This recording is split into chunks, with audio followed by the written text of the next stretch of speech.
Este es el fondo del mar, donde están los cabezales de petróleo ya descubierto, y por acá se está yendo así hacia esta batería para ir mandarlo a otro sitio. Pero es el fondo del mar. En el Golfo de México, ¿no? La costa del Golfo de México, eso que se ve en el mapa, hay miles de pozos y están así. Por eso cuando reventó el de British Petroleum fue acá, así, uno estaba perforando, ¿no? Y lo que pasa es que los cabezales de perforación tienen un sistema que se llama BHP, que cuando sienten que hay una sobrepresión, estos cierran así, ¡clac!, y sellan el pozo. Ahí por alguna razón eso no funcionó. Pucha, y es una manchaza, pero terrible. Estos son recolectores de producción. Y en el gas, esta es la planta de gas y una serie de... Aquí una vez que se tiene el condensado, se va por... El condensado son los líquidos valiosos del gas. Este es el gas licuado y este es el gas comprimido, ¿no? Esas son las formas en que está, digamos, un esquema, ¿no? Cómo estaría, digamos, en el fondo de la Tierra el petróleo aprisionado. Son las fallas. Por ejemplo, aquí forma esta U y ahí se formó, digamos, el petróleo, el gas y el agua, ¿no? Aquí son quebrados así. Son fracturados, le llaman, ¿no? O sea, las cortezas terrestres se ha hecho como si fuera un vidrio. Talara es así. Por eso que en Talara tú perforas acá, sacas petróleo. Perforas a 20 metros, ya no hay petróleo. Pero no puede ser, si uno dice, pues ya aquí hay petróleo, aquí es la fija. No es la fija. Por eso que en Talara hay 10.000 pozos, ¿no? Ese es el tema, ¿no? En cambio, en Arabia, en todo el Medio Oriente, sobre todo Arabia Saudita, tiene este tipo de reservorios, tiene lo que le llamamos nosotros los reservorios gigantes, los giga reservorios, así como hay gigajoules o giga, ¿cómo se llama en las memorias? ¿No? Gigabytes, así como hay gigabytes, hay giga reservorios gigantes, ¿ya? Hay uno de los reservorios gigantes, es uno que se llama Dawar, ¿no? Arabia Saudita tiene 2. Más o menos ese reservorio tiene 100 kilómetros de ancho por 200 de largo, 200 kilómetros de largo. O sea, como tamaño de Trujillo, algo así, de todo el valle y todo lo demás, ¿no? Todo el departamento realmente, ¿no? O sea, y tiene una profundidad, digamos, porque no solamente es el área, sino una profundidad como de 200 metros de petróleo. Tú haces un pozo y mientras en Talara un pozo te da 50 barriles por día, ahí un pozo te da 5.000, 10.000 barriles por día. Con 3 pozos tienes la producción de Perú. ¿Ya? O sea, hasta ahora solamente han explotado el 15% de ese reservorio de Ghawar. El otro reservorio, ese todavía no lo tocan. Por eso los árabes tienen petróleo, pero ¿quién creen ustedes que es, después de Arabia Saudita, el país árabe que tiene más petróleo en el mundo? ¿Saben cuál es? Irán. Irán tiene las reservas, la segunda reserva más grande de petróleo en el mundo. ¿Y por qué no se pueden explotar? Porque siempre andan en guerra. Ahorita, por ejemplo, Estados Unidos le ha prohibido a todas las compañías norteamericanas que perforen ahí, ¿no? Y lo que hacen ellos es arman su filial, otra compañía, entre comillas, en Canadá. Por ejemplo, Occidental, compañía de Canadá. Talismán, compañía de Canadá. Y esas son como compañías que no son muy chicas, son grandes, pero que van a cualquier parte del mundo y son capaces de cualquier cosa. Si tienen que matar a toda la población, lo van a hacer. O sea, que no crean ustedes que esas compañías son de costumbres, de moral, de políticas, digamos, sanas. Ellos, si tienen que destruir la selva, pues lo van a hacer, ¿no? ¿Por qué? Porque son el brazo oscuro de las grandes compañías. En cambio, tú le dices a Exxon o a Mobil, ExxonMobil, vayan allá. No, te dicen, no, nuestra política ambiental nos lo prohíbe. Pero pasa, oye, dile que se vaya, que lo está buscando a uno. Se vaya el hermano malo. Él es el Abel, el otro es el Caín, ¿no? Y así van a encontrar en el mundo. En el Perú, esto le va a causar novedad. En el Perú, ahorita, no tenemos ninguna compañía grande de petróleo en el Perú. Petróleo grande del mundo. Ninguna compañía media tampoco. Si ustedes ven las grandes compañías de petróleo, Pluspetrol, que maneja el 90% de nuestro petróleo, Pluspetrol no aparece ni en la cuarta hoja de compañías de petróleo. Es una empresa que apareció con fuerza aquí en Perú, en los años que apareció. Después no existe en ninguna parte, ¿no? En Argentina es una cosa pequeña, ¿no? Entonces, pero ya se sentó en el Perú y todo lo demás. Uno de los más poderosos en el Perú, obviamente, es el gerente general de Pluspetrol, ¿no? Que domina casi el 100% del gas que produce en Camisea y casi el 80% de petróleo en la selva. Ese es el tema. O sea, hay mucho poder en una sola persona. Esa es la perforación. Eso es una broca. Algunos no conocen una broca. O sea, sí, acá tiene una cabeza. Eso va perforando. Y el pozo tiene doble tubo. O sea, perfora y por el lado anular va saliendo los lodos. Para eso emplean un lodo. Entonces examina el lodo y se ve ahí en qué parte de la corteza terrestre están. Y si hay petróleo o no hay petróleo. ¿Cómo se sabe? De acuerdo a cada edad de la Tierra hay animalitos. Esos animalitos, microorganismos, se ve, dice, estos pertenecen a la era primaria, secundaria, terciaria, cuaternaria. Y ahí mismo en las arenitas que salen, con técnicas de análisis ven si hay fluorescencia de gas o de petróleo. O sea, una cosa muy científica, por decir así, ¿no? Mucha técnica. Ahora, esta broca depende de qué cosa va a perforar. Si es tierra, problema, puede ser una broca de acero. Si es roca normal, pero si hay rocas duras, entonces tienen que ponerle de diamante. Tienen puntas de diamante, tienen acá. ¿Cuánto creen que cuesta una roca? La broca más sencilla está en $2,000, la más sencilla.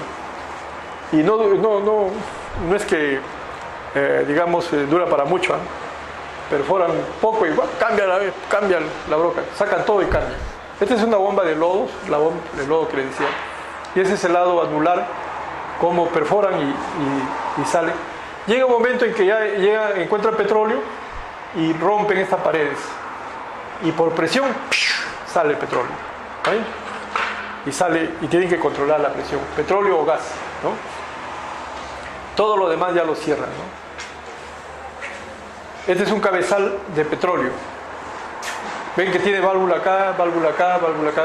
A esto le llaman, en la industria del petróleo le llaman árbol de Navidad. Árbol de Navidad, recuerden. Eso aguanta fácil 5.000 libras de presión sin ningún problema. ¿Cómo saben ustedes que es de alta presión? Porque acá en la brida hay un montón de pernos. ¿Se cuenta? En cambio, una brida normal es que hay en la casa o en las refinerías, de 6 pernos, ¿no? Y no son muy gruesos, ¿no? Miren el árbol de Navidad como es, cabezal del pozo,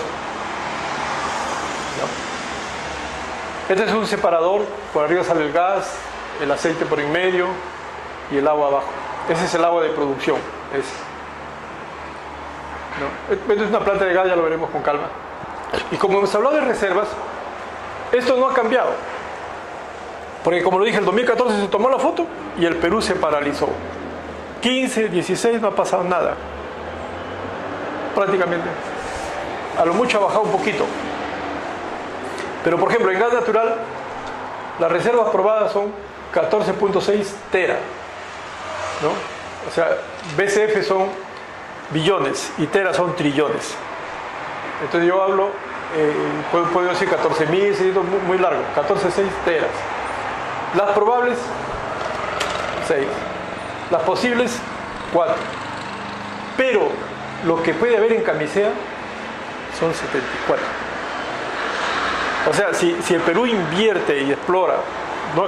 Digamos, una empresa que venga al Perú y saca gas, tendríamos aquí gas para 200 años, sin ningún problema. Pero hay que invertir, perforar. Y lo que encontraron el año pasado en el anuncio de la CNPC, Ya, ese está acá, estaba en probables. Y cuando ellos anuncian que podían vender el gas, pasa probadas. Pero como se eliminó el proyecto de Gasoducto Sur, regresó a probables. ¿Sí? Entonces uno dice, oye, ¿pero qué bajaron? Y sobre todo los congresistas preguntan eso. ¿Por qué bajaron? Porque ya no hay cómo venderlo, pues. ¿No? Ese es el tema, ¿no? El gas está ahí, todo, pero bueno. Y los chinos quieren tener más reservas para hacer más maravillas. Estos son de líquidos de gas natural. De aquí sale el GLP, ¿no? Entonces ahí está, salen millones, son miles, sale 727 millones. O sea, solamente en líquidos de gas natural tenemos más reservas que en petróleo. Miren el petróleo. ¿Cuánto tenemos? 682 millones de barriles de petróleo. ¿Y cuánto tenemos de líquidos de gas natural? 727. O sea, no es que el Perú tenga bastante petróleo. Entonces nosotros, si se cierra un pozo en la selva o una empresa en la selva no puede perforar o para ahí plus petróleo, que pare. No nos hace ya eso no nos sirve para nada. Por último, plus petróleo no es que le vende el petróleo a la refinería Talara o al Perú, le vende a quien quiera, porque la norma es esa. Tú sacas tu petróleo y le vendes a quien quieras. Es la verdad, ¿no? Entonces, viendo en producción, de 357.000 barriles por día, equivalente, todo transformado a barriles, 200 que es gas natural y 98 que es de líquido del gas natural, casi 300.000 barriles por día vienen del gas y 59 vienen del petróleo, o sea, el 20%. Pero este 59 era cuando el oleoducto estaba operando. Ahora que no opera, este es 20.000 barriles nomás. O sea, solo el 10% de la producción de hidrocarburos es petróleo, que es de Talara, y que no es prácticamente el 10%. El resto que soporta al Perú es el gas. Por eso nuestra realidad, nuestra actualidad es el gas. Y si tú le quieres hacer problemas a Perú, aguántale los proyectos de gas, no promociones los proyectos de gas, no impulses el gas y que siga consumiendo diésel, que siga consumiendo petróleo, que es lo que no tenemos. ¿Se dan cuenta? Entonces, ¿qué realidad es la que tenemos? Que hay que vender el gas, ¿no? Y comprar combustibles líquidos, ¿no? Cuando empieza Camisea el 2004, la producción de gas llega hasta 1.200 millones. 1.200 millones de pies cúbicos, ¿no? De estos 1.200, 600 se consumen en el Perú y 600 se venden al extranjero. O sea, nosotros vendemos la mitad del gas que producimos, lo vendemos al extranjero. Si lo pudiéramos consumir sería maravilloso, ¿no? Y aquí tienen combustible por combustible. De los 307.000 que se consume, 100.000 son de gas en las generadoras eléctricas, 34 es GLP, 31 son gasolinas, estos 140 son de diésel y combustible de aviación, y este es el combustible negro que ya está desapareciendo. ¿Cuál era mi idea? Mi idea era desarrollar el gas para evitar que el diésel suba, que todo sea transporte con gas. Pero esto no se hizo. Entonces toda esta parte, 30.000 barriles por día, que puede, digamos, usarse con gas natural, se está comprando petróleo diésel de afuera. Y el petróleo diésel cuesta, como ya les he dicho, como 4 veces más que el gas. O sea, nosotros compramos 4 veces más caro y vendemos uno barato. O sea, y el gas es más limpio, más todo lo demás, ¿no? Entonces ahí tenemos un problema de patrón energético. Ahí, eso es lo que le decía de Pluspetrol. En la producción de gas, esta es la producción de gas. El azul es Pluspetrol. Y los otros son los chiquitos. Por eso, ¿quién es el campeón en producción de gas? Camisea, pues, Pluspetrol, ¿no? Si un día se despierta el gerente de Pluspetrol y dice, oye, hagan mantenimiento hoy día, cierren pozos, lo que sea, va a bajar la producción, fastidia a todo el mundo. ¿Y saben cuál es el problema?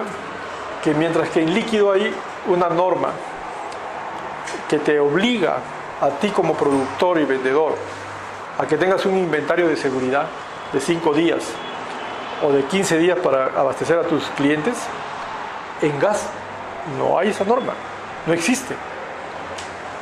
O sea, si se rompe el gasoducto de Camisea, Pluspetrol lo que te va a decir, ¿sabes qué? Se ha roto, pues, voy a arreglarlo. Oye, pero no hay energía eléctrica, no es mi problema. ¿Pero qué hacemos? No, ese es tu problema, pues. O sea, tú vendes y si falla, falló. Sí, pues falló, es la naturaleza. Si nos agarra un temblor y se rompe el gasoducto de Camisea, Pluspetrol no va a correr. Pues espérate, pues, voy a ver cómo arreglo. Si me demoro 10, 20 días, todo ese tiempo nosotros vamos a estar con la mitad de generación eléctrica. O sea, le cortarán la luz a las ciudades, a menos a Lima, pero tenemos ahí un problema, digamos, muy fuerte, estamos expuestos.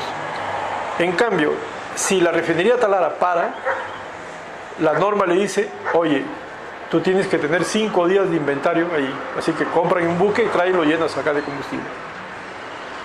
¿Se dan cuenta? Y si no, te multo. El otro corre, pues, por la multa. Pero acá no hay multa.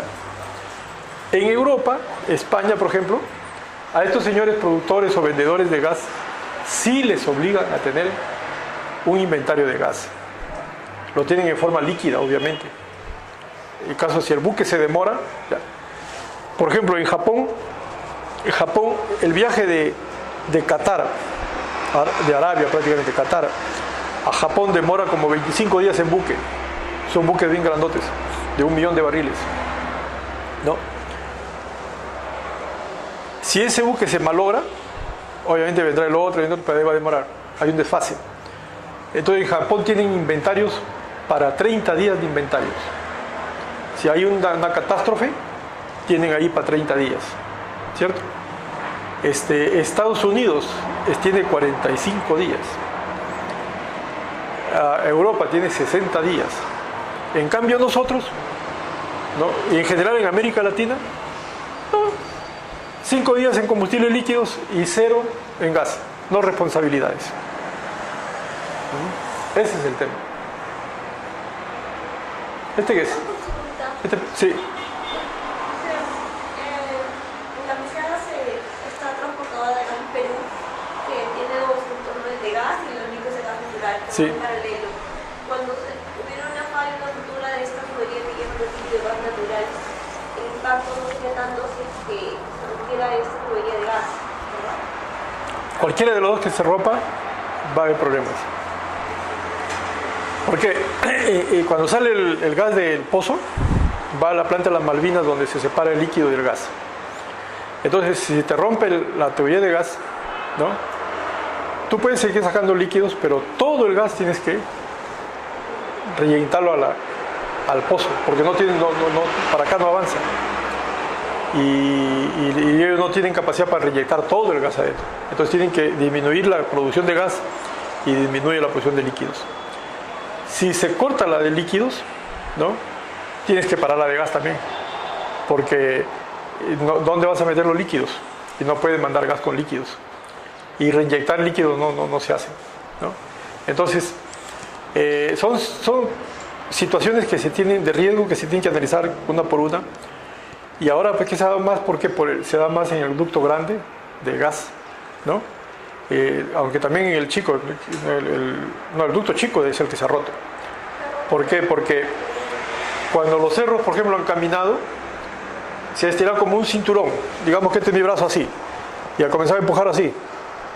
El ducto de gas, como más grande, más tosco, ha aguantado un poco más y el de líquidos no aguantó, se rompió, ¿no? Entonces ese, como el líquido sale, de todas maneras se gasifica, pero es un peligro tremendo, entonces tienen que cortar.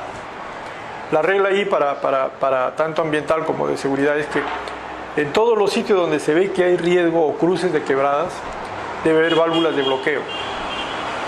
Más el sistema que tienen que tener todos los ductos de alerta de peligros, ¿no?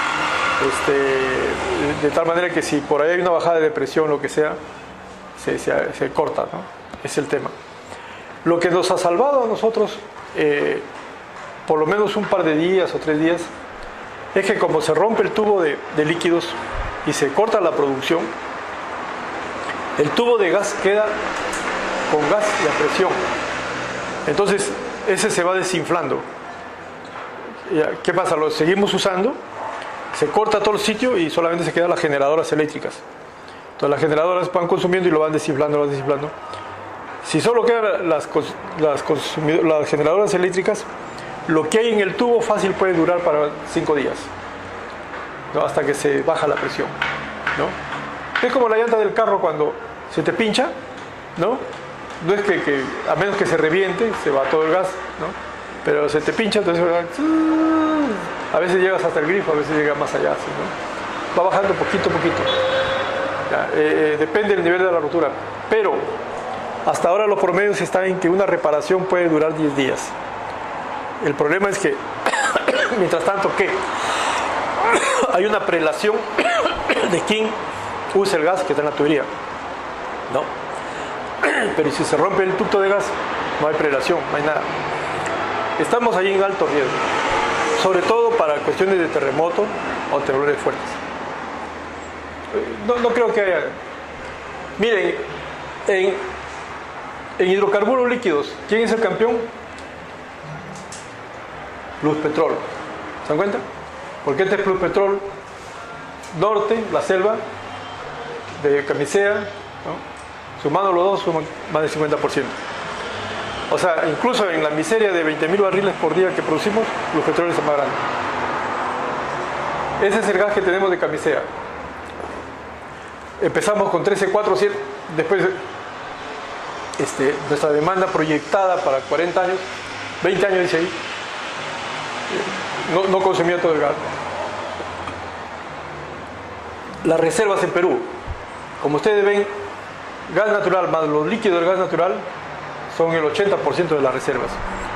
O sea, no amerita esforzarse en petróleo así, o dar, por ejemplo, no amerita que Petroperú se adeude con $500 millones para arreglar el oleoducto para subir 10.000 barriles más de producción. O sea, esa empresa va a quedar quebrada, ¿no? Con toda esa deuda para que Pluspetrol pueda sacar su petróleo de 10.000 barriles y no le va a pagar más, ¿no? Entonces ahí hay un lobby que se está haciendo para que Petroperú asuma esa pérdida y no tiene sentido, ¿no? O sea, o el oleoducto se arregla para que sea económicamente, digamos, viable, si no, no. Pero bueno, es el gas. La proyección de consumo de gas iba a subir hasta el 2025. Y entramos al GLP. En el GLP se dijo, esta fue una charla que yo presenté en una conferencia, yo hablé en septiembre del 2015 y les dije, hay este riesgo de que la producción de GLP no satisfaga la demanda y vamos a tener que importar GLP. O sea, yo pensaba que eso iba a arrancar en 2015, pero o hasta el 2016, pero lamentablemente en septiembre, octubre de 2015 ya empezó. O sea, desde esa fecha nosotros importamos como 15, 20% de GLP. Y al importar una partecita, aunque sea, hace que el precio suba del GLP. Digamos también, si tú exportas, el precio vale, por decirte, como 20, pero si tú importas, el precio sube a 25. ¿Por qué? Porque estás comprando. Es como el arroz. Si tú compras arroz nacional, ¿no? Vamos a poner así. Te dice, ¿cuánto vale el kilo? 3 soles. Pero como no alcanza, importas arroz a 4 soles el kilo. Pregunta, ¿el productor nacional a cuánto vende el kilo? ¿A 3 o a 4 soles? Repito. A ver, el productor nacional produce y vende a 3 soles. Pero como falta arroz, se importa a 4 soles el kilo. ¿El productor nacional se queda en 3 soles o lo sube a 4? Sube a 4. En GLP, si yo tengo que produzco, digamos, a 20 soles, ¿no? Y tengo que importar, aunque sea el 10%, a 25 soles, ¿el productor nacional lo va a subir o se va a quedar ahí? ¿Quién es el productor nacional? Luz Petrol. Luz Petrol. Entonces, cuando se les dijo esto, señores, tienen que hacer algo. ¿Por qué baja la producción de GLP? Porque los reservorios de camisea se van desinflando. Y al desinflarse, producen menos líquidos. Y al producir menos líquidos, producen menos GLP. Entonces, lo que ellos tienen que hacer es poner, digamos, compresores booster para jalar y presionar la producción. Es un proyecto que debió haberse hecho en el 2014. Estamos en 2017 y no se ha hecho. Y siguen dando vueltas, lo patean, hay imposibilidades. Y todo el dinero que se está pagando, digamos, acá nosotros, comparado contra las cosas de Odebrecht, por ejemplo, los de Odebrecht no es nada. Porque acá son miles, digamos, millones que están en juego por día. Ustedes tienen que tener las cifras así en la cabeza. Por ejemplo, la refinería Talara, más o menos su ganancia es del orden de $3 por barril. Y si refina 60.000 barriles por día, ¿cuánto gana por día? 180.000 dólares por día gana. O sea, también en las empresas, cuando ustedes tengan que supervisar, no le tengan pena. Porque ellos, este negocio, lo que más tiene es liquidez y volumen de plata. Bastante. Por ejemplo, Yamagas. Yamagas está vendiendo como 3.000 barriles por día.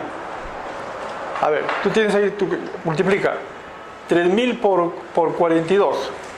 3.000 barriles. 3.000 por 42. En miles, ¿cuánto te sale? A ver. 116 galones, pues ya. Eso entre 4. Porque cada cilindro tiene, ¿cuánto te da? 31.500. Multiplícalo eso por 10.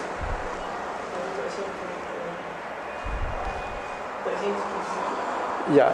Yamagas vende $300.000 por día. ¿Se dan cuenta? Entonces, si tú vas con tu multa y te dices, te va a multar una UIT, tú sales feliz. Una UIT son 3.500 soles, 4.000, 4.050 contra $300.000 por día. Pero ellos, tú lo vieras como se arañan. Oh, mira, oye, ese supervisor que mira, me tiene cola, se fue, no avisó, y yo no estaba ahí, yo le dije, y mira, me ha hecho caso. Te mete el abogado. A mí me contrataban abogados, 2 por lo menos, no ellos, sino otros, para que me sigan y me hagan denuncias. Y yo ahí, hasta nos hicimos amigos. Y el día que yo ya salí de Ocinet, me buscaron y me dijeron, ingeniero, ¿qué tal si nos unimos? Porque yo soy como abogado defensor y usted que ha hecho los expedientes, se las sabe todas, podemos ganarle todos los juicios a Ocinet. ¿Saben cuánto tiene Ocinet en multas pendientes de cobro? Como 200 millones. Por cobrar. Porque están en proceso, pues. ¿Te das cuenta? ¿Ya? O sea, ¿por qué? Porque apelan a la instancia. Y si tú en el expediente le encuentras una palabra que falle, te lo traes abajo. Uno. Entonces, por eso el procedimiento administrativo es básico. Para mí, que cuando estaba en Ocinet, yo firmaba como 3.000, 4.000 resoluciones por año de multas. Y ya he aprendido. Ya yo veo un expediente y digo, oye, aquí está la falla. Aquí, en lugar de ponerle San Juan, le ha puesto San Juan o San Juanito. Eso puede ser error material para nosotros como Ocinet o como EFA, pero para el juez eso anula todo el procedimiento, todo el debido procedimiento. obviamente bien aceitado, pues. ¿Se dan cuenta? Ese es el tema. O sea, ¿por qué?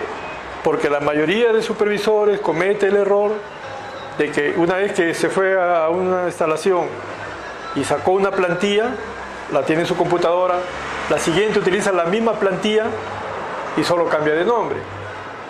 Pero es normal, y le ocurre a cualquiera, que se olvidan de cambiar uno de los nombres a veces. Y llega ahí y le dice, el grifo San Juan. Y dice, oye, pero yo no soy San Juan, yo soy San José. Pucha, me olvidé de cambiar ese. Ya salió la resolución ya. Una vez me denunciaron ante la fiscalía por abuso de autoridad, porque en lugar de poner, por decir, 8.000 galones, ¿no? Habían puesto 18.000 galones, se le fue uno más. Un error de tipeo. ¿Se dan cuenta? Y el pata de abuso de autoridad, porque solamente eran 8.000 y el señor ha puesto 18.000. Ya tenía razón. Pero yo no voy a voltear a decirle al especialista, al supervisor, que se equivocaba, porque el que firma la resolución finalmente es tu director. Ya él lo ven. A él lo van a casar, a ti no. ¿Vayas? Por eso hay que comprenderlo a los jefes o a los directores o a los que están más arriba cuando tienen que firmar algo.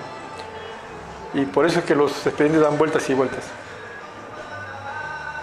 Dicen que muchos directores tienen don de mando, ¿no? ¿Saben eso? Dicen, no, ese pata tiene don de mando. Dicen, ese es... ¿Saben o no saben? ¿Saben qué es don de mando? ¿Dónde mando los regalos? ¿Dónde mando las...? Bueno. Cuando uno hace proyecciones, generalmente ustedes entran al Excel y ven los puntos y trazan una línea y dice, ese es el pronóstico.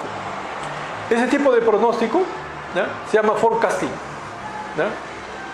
Entonces, el tema del forecasting es que es un tema matemático y tú lo sustentas por el pasado, más por lo que tú crees en el futuro. Entonces, las últimas técnicas de proyectar las producciones, las demandas, como etcétera, por lo menos en petróleo se utilizan los escenarios.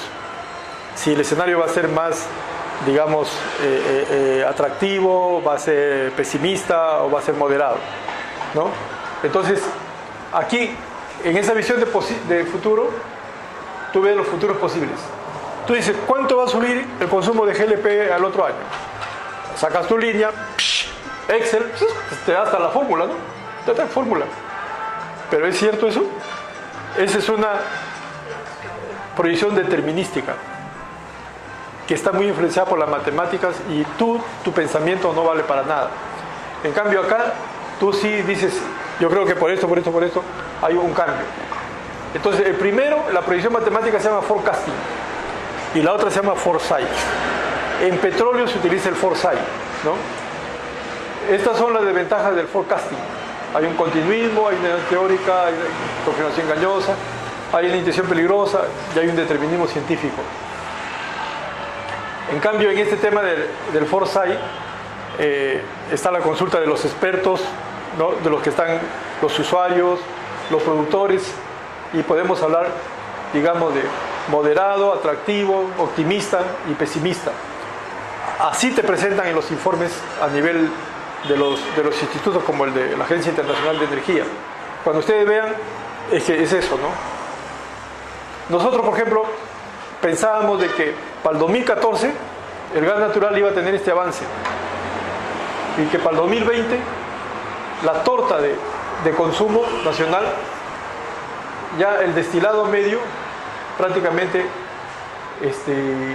se quedaba y el gas natural asumía el crecimiento, ¿no? Lamentablemente, sin gasoducto del sur, ese tema ya no se va a dar, ¿no?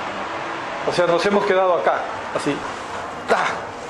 Y el crecimiento va a ser aquí, porque más gas ya no tenemos. ¿Me das cuenta? Aquí va a ser el crecimiento. O sea, vamos a seguir importando más diésel, por lo menos estos 4 años que vienen. Esto tanto en el combustible industrial, ¿no? En el sector industrial, mi idea era de que el gas natural suba del 20 al 30%.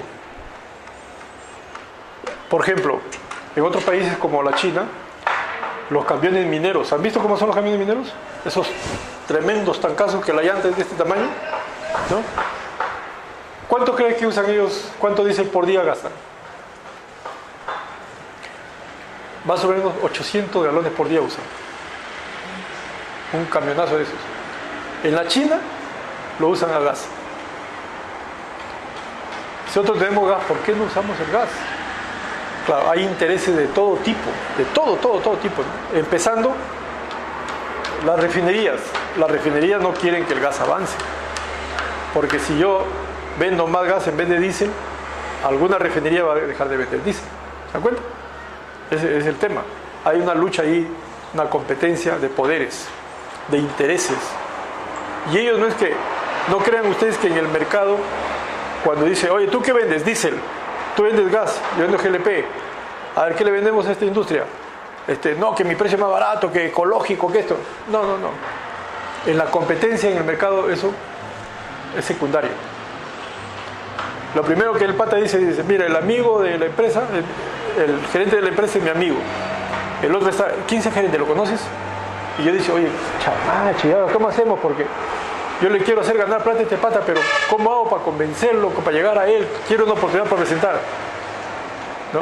Y el otro, oye, ven para almorzar hoy día, que mira, que tenemos una reunión con la familia. O sea, la competencia no solamente es precios, no solamente es bondades, atributos del producto, sino toda una serie de relaciones, ¿no? Así dice, oye, mira esto, lo otro. Entonces, hasta el futuro mismo del ejecutivo que está en la cabeza, ¿no? Porque si él hace algo y que no da resultado, se va al suelo, ¿no? ¿Se dan cuenta? Y nadie quiere arriesgar su futuro, ¿no? Entonces, este no es un mundo con competencia limpia, no. El mercado es sumamente salvaje, así. O sea, las empresas vienen de diferentes partes del mundo. Oye, yo te vendo el convertidor para que tu carro minero sea dual, diésel y gas. El otro, mira, aquí hay pruebas de que no pasa nada, aquí lo usan en otro sitio. Nadie ni se oye, ni lo publican, ni nada. ¿Por qué? Porque los grandes intereses... Por ejemplo, les cuento un caso. Una empresa del norte que ahora se llama Savia, antes tenía otro nombre, compraba lubricantes, y compraban en cilindros, 40, 50 cilindros por día, ¿no? Lo embarcaban a las plataformas, y yo era Petroperú en esa época y vendía lubricantes, y le digo, oye, hay que vender los lubricantes, y le digo, hicimos los contactos con la gente de logística y le digo, mira, yo te voy a enviar el lubricante de cisterna y así te vas a ahorrar prácticamente 40, 50 cilindros por día, ¿no? Y te va a costar como 30% menos el lubricante. Y es el mismo lubricante, porque envasamos el mismo lubricante. Ya, bacán, que mira, que además es Petroperú, la garantía y todo. Ya, bacán, ya. Terminó el concurso, ganó el otro que vendía en cilindros.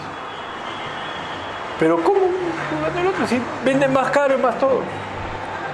Hasta que un amigo me dijo, pero ese era visto, me dice Juan, ¿por qué? Me dice, porque mira, el jefe de logística es el amo y señor de su área. Y después que utilizan el lubricante, tienen que devolver al área de logística los cilindros. Y prácticamente eso ya no es de nadie, es del jefe de logística, y él los vende. O sea, son 40 cilindros por día que él vende vacíos. Y él no va a perder 40 cilindros para que tú ganes, para que le hagas un favor a la empresa. Esas son realidades. Ese detalle y otros más tienen que verlo cuando se concursa. O sea, el tema ambiental, de seguridad, tecnología, menor precio, son temas muy puritanos, muy limpios. En los negocios, otras cosas entran en competencia, así fuerte, ¿no? Por eso en algún momento se puso de moda de que que los cargos claves en los bancos lo ocupen mujeres, incluso en las empresas. Porque así como la mujer policía, la mujer tiene la fama de que son bien rectas, ¿no? Dice, ay, no. Es que es más difícil decirle a una mujer, te invito a cenar en la noche, ¿no? ¿Te acuerdas? En cambio a un gerente hombre, ya tú, ni siquiera tú, sino mandas a tu secretaria o estratégicamente a alguien que le va a decir que sí, ¿no? Entonces, esas cosas se dan, ¿no? Las ventas son ventas. Teníamos un master plan para usar camisea.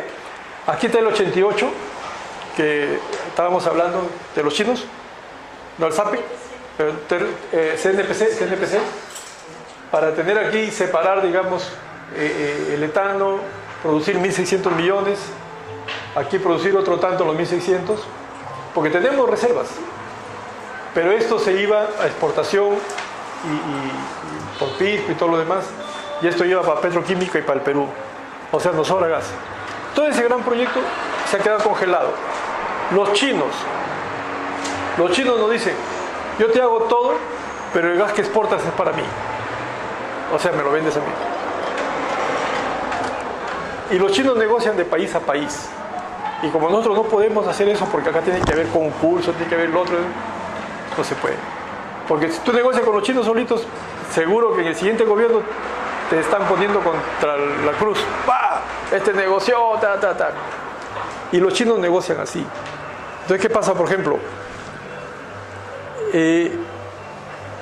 En Ecuador, la China le está haciendo una refinería nuevecita, digamos, a Ecuador, ¿no?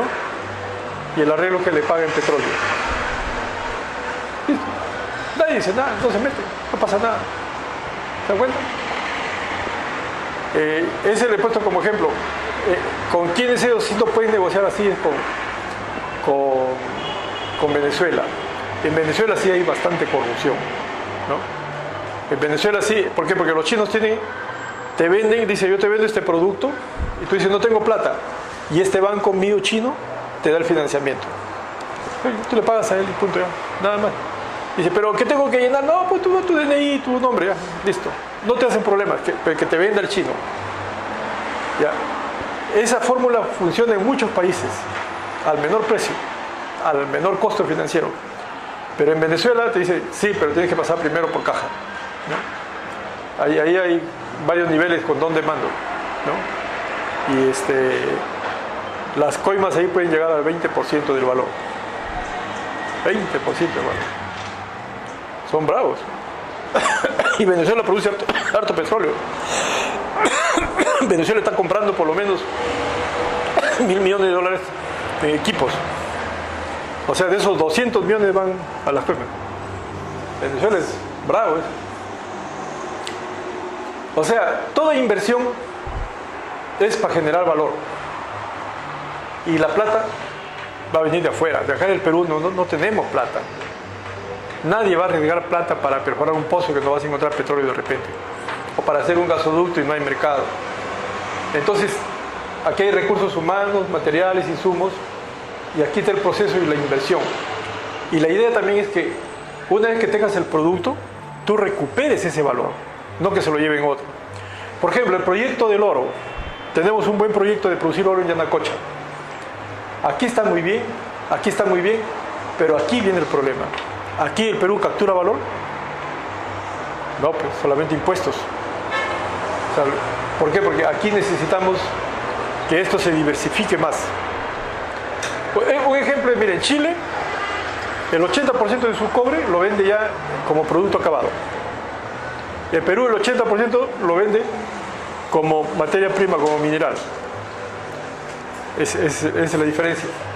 Entonces, este es el problema para la refinería Talara. Ojalá, después de tanta inversión en la refinería, cuando tengamos los productos, tengamos capacidad para capturar el valor.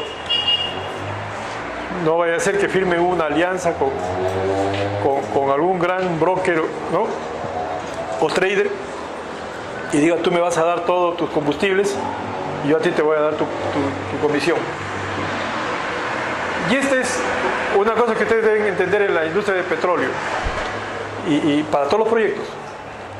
Cuando empieza un proyecto y tú dices, ¿cuánto cuesta el proyecto? Por ejemplo, Refinería Talara. ¿Cuánto vale el proyecto de Refinería Talara? Empezó como en 2.000 millones. Y después subió a 3.000, después a 4.000, ahorita está en 5.000.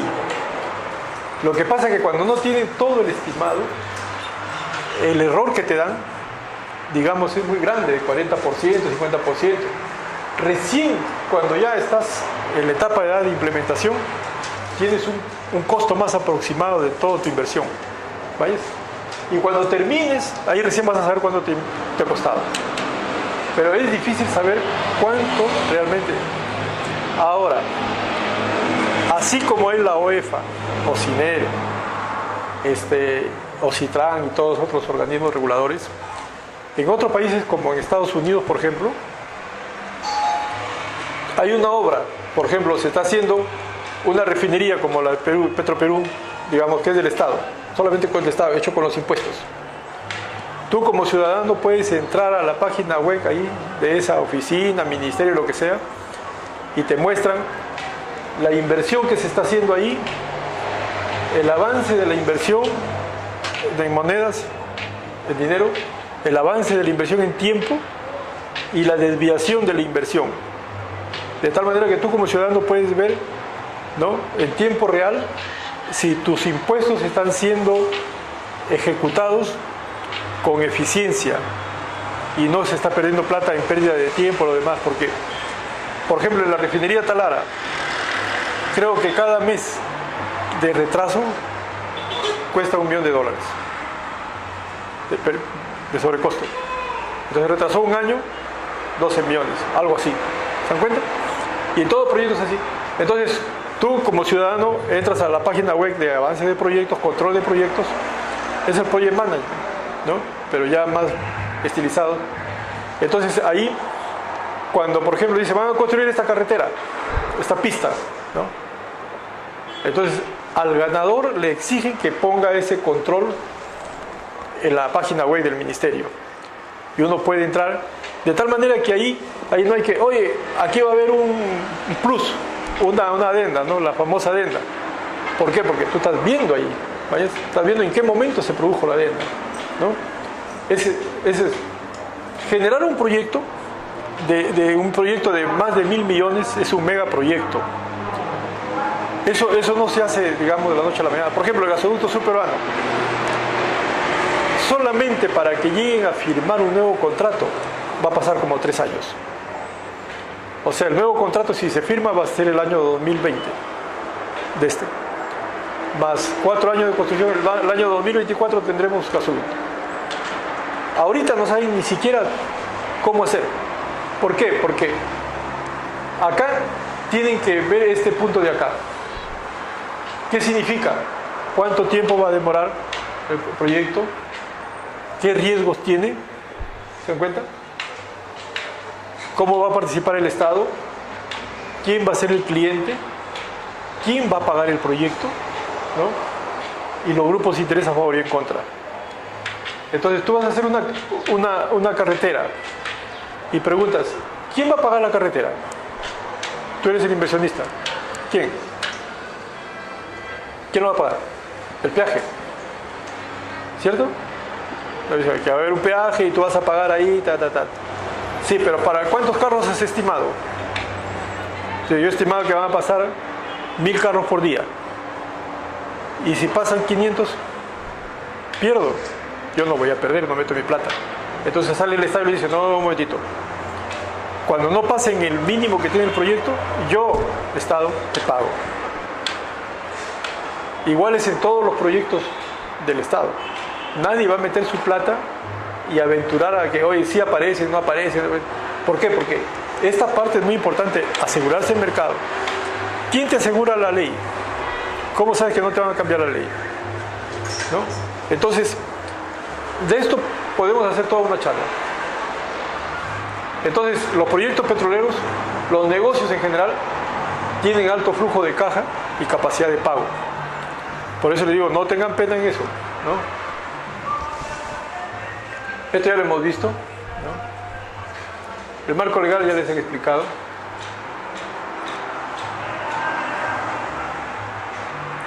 Vamos a pasar a la otra parte. Esto ya es... Estas son las grandes empresas que yo les decía. Ninguna está en Perú. Las grandes empresas. Mobil, Shell, British Petroleum, Chevron, Texaco, Total, Eni, ConocoPhillips, ninguna. No hay ninguna. Perú. Y no es de ahorita, del año pasado, hace 20 años que no están. ¿Por qué? Porque ellos quieren meter su plata donde realmente sus técnicos ven que hay futuro. Yo le pregunté, ¿por qué ustedes se van a Nigeria donde hay piratas? ¿Han visto a Capitán Phillips y todo lo demás? ¿O se van a Colombia donde estaba la FARC y no vienen mejor al Perú donde acá? Y me dice, mira Juan, que nosotros hemos hecho un análisis de riesgos. Y en nuestro análisis de riesgos, el riesgo que representan tus políticos en Perú es más alto que los terroristas de Nigeria. Y dice, en Nigeria el gobierno es tomado por grupos cada 2 años, 1 año. Pero ya es normal que uno va y te dice, señor, queremos arreglar, dame 5 millones y se arregla. Pagamos y nos dejan producir. En Colombia hay una especie de acuerdo entre la FARC y el gobierno de que no toquen ni los gasoductos ni los oleoductos porque, o sea, tú no has escuchado que le ponen bombas y quieren que Colombia salga adelante. Pero aquí, cada cambio de gobierno, tú no sabes lo que te espera.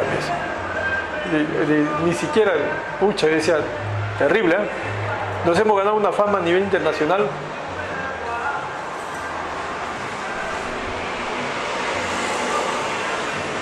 Muy bien, voy a cambiar ya.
No te entiendo la última parte.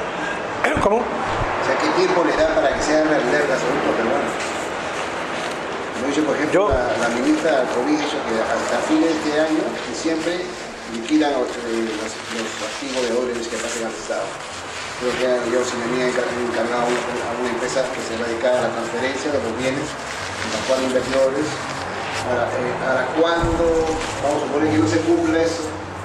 ¿Qué tiempo estamos hablando para que sea realidad el gasoducto? Así hablamos en crudo.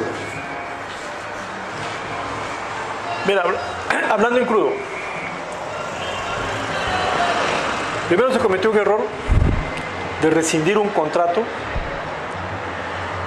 de cortar un contrato, donde en ninguna parte del contrato dice que se puede anular el contrato así.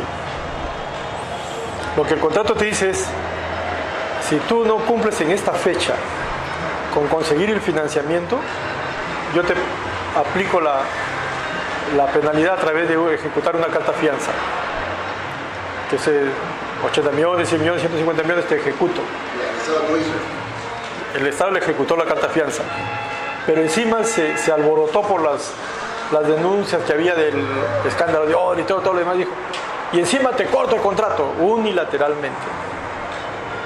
Ya. Otra cosa es que el consorcio Camisea le haya dicho, oye, ¿sabes qué? El gobierno peruano, te aviso que no puedo conseguir la plata por ahora porque hay problemas, necesito más tiempo, ¿no? Pero ¿sabes qué? Ya renuncio y por favor desisto el contrato. Eso nunca lo dijo. Entonces, Odebrecht lo que dice ahorita es, oye, a mí me pagas todo lo que yo invertí, no me voy a pelear contigo, me das todo, esta es mi cuenta, toma, y listo, y me voy. Ya, si no haces eso, me voy a la Corte Interamericana, al CIADI, y te demando un arbitraje, porque me has cortado el contrato unilateralmente y me has afectado mis intereses. Esa es la condición en la que estamos. Mientras eso no se aclare, no llegue a un buen puerto, tú no puedes hacer convocatorias, no puedes hacer nada. ¿Por qué? Porque como eso lo saben los otros inversionistas, tú para el nuevo concurso tienes que te reúnes con un inversionista, otro y dice, oye, ¿qué te parece? ¿Qué idea tienes? Y yo te voy a decir, mi hermano, todo lo que quieras, pero primero resuelve ese problemita. ¿Por qué? Porque yo no quiero que firmamos un contrato y me hagas lo mismo a mí. Yo quiero que se resuelve bien, me convence legalmente. O sea, no solo tienes que convencer a Odebrecht y a NASA, no tienes que convencer a los otros inversionistas que eso es una situación normal. En ningún país ocurrió eso con Odebrecht. Lo que han hecho es se va a la cárcel de fulano, se va a la cárcel de fulano, pero el contrato sigue. A menos que Odebrecht diga, oye, me voy, ya. Déjalo pues que Odebrecht venda su contrato a otra empresa y que se vaya. ¿Por qué tengo que arañarme porque hay, digamos, unos tramposos y perjudicar a todo el Estado? Pero se alborotaron tanto, se asustaron, dijeron, yo no quiero ser corrupto, no quiero que digan después que esto... Situación difícil para el nuevo gobierno. Aprobar y desaprobar era un problema. Pero debió, pienso yo, asesorarse bien antes de entrar al caballazo. Aquí entró el caballazo. Hay que tener cuidado. La decisión de Zavala, por ejemplo, que salió de pelea, que ya salió, su posición era de que Odebrecht continuar en la obra. Entonces la gente acá lo vio como, pues, ¿cómo le vas aceptando sabiendo que hay una situación extremadamente complicada? ¿Qué garantía? No, pero ese es otro tema. Claro. Me interesa que la obra funcione también. Pídele una carta donde renuncia al contrato. Y dame una carta donde tú renuncias al contrato y con eso ya te resuelvo el contrato porque el señor está renunciando y con eso él no tiene opción a quejarse a ningún sitio. Pero acá encima de tramposo nos va a ganar. O sea, de cabeza.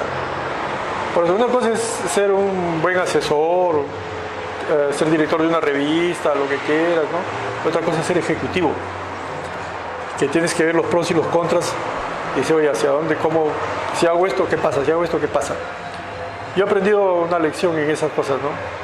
O sea, la toma de decisiones es como que tú vas a una fuente donde hay agua estancadita y tiras una piedrita y se generan olitas. Unas ondas y llega al final. Tú en tu análisis tienes que llegar hasta la última onda.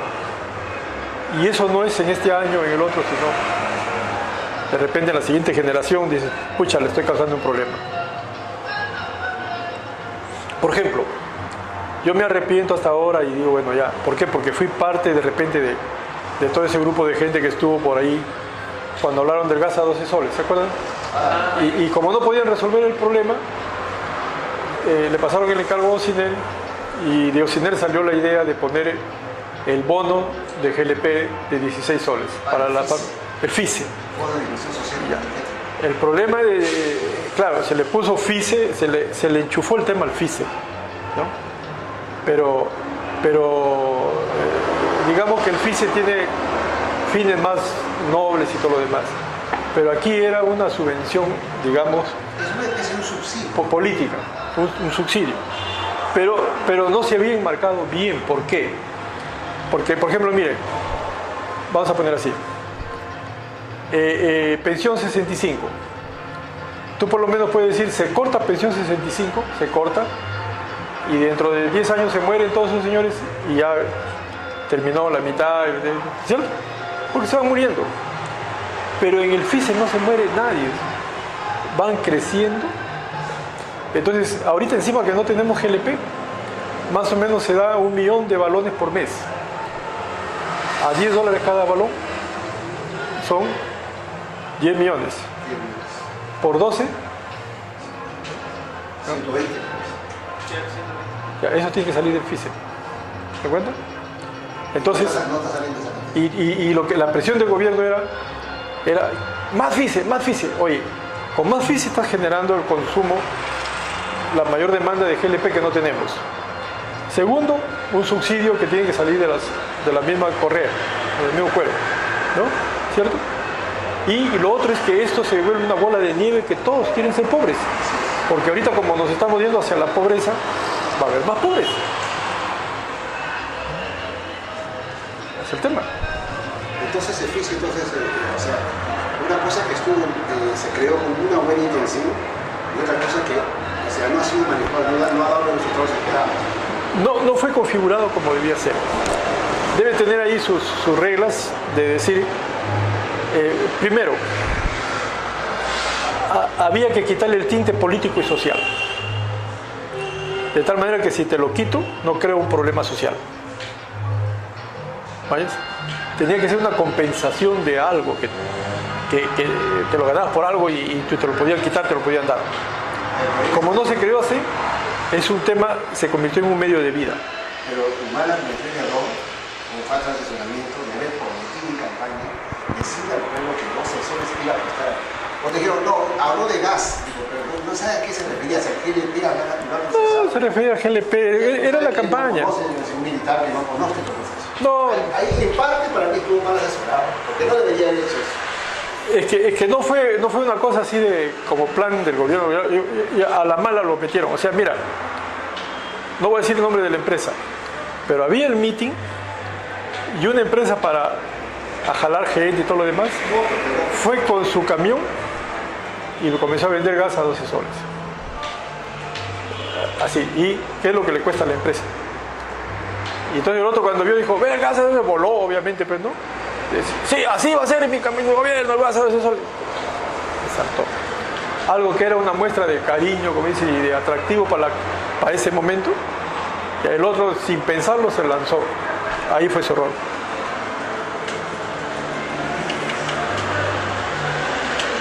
Ahora, que el pata no estaba preparado, ignorancia, desconocimiento, es cierto, muchas cosas. Pero de lo que yo le he visto, digamos, en muchas cosas, no tenía mala intención. No había mala intención. En cambio, en el gobierno de Alan García había mucha picardía. Una política ya de mucha maña, digamos, ¿no? O sea, que tú no sabes. Sí, ya tú no sabías a dónde. Pero en el gobierno anterior de Toledo sí, ahí no había ni picardía ni más, había intención de hacer las cosas, digamos, con uña larga. O sea, es terrible, Toledo terrible. Y bueno, ese es el tema, ¿no? Ahora, acá nos hemos pasado 1 año y medio y cero inversión.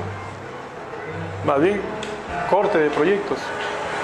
O sea, no hemos hecho nada. O sea, en vez de destrabarnos, nos hemos entrampado peor de lo que estaba. Yo no sé, ahí veo que el tema es complicado. El tema es bien complicado.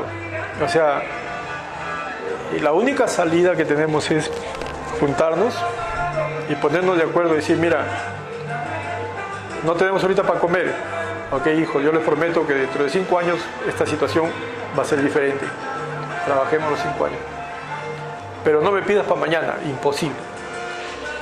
El problema de los gobiernos es que todos quieren en su periodo salir entre aplausos. Eso no va a ocurrir. Y, o sea, la medida de corto plazo ahorita no le veo por dónde. No le veo. Corto plazo, por ejemplo, son esas medidas de que adelanto la gratificación, subo el mínimo vital, así cositas de esas, ¿no? O sea, oye, eso no tiene ninguna comparación, por decirte, con el exceso de precio que está cobrando Petroperú y la gasolina. ¿Para qué? Para que la empresa aparezca en manejable, tenga caja y pague lo que se hace. Nadie lo controla, nadie, y es del Estado. ¿Ah? ¿Cuál es su función de fiscalizar? O sea, no es que Ocinel no ve precios ahí. Ocinel no ve precios. El precio es libre de combustible.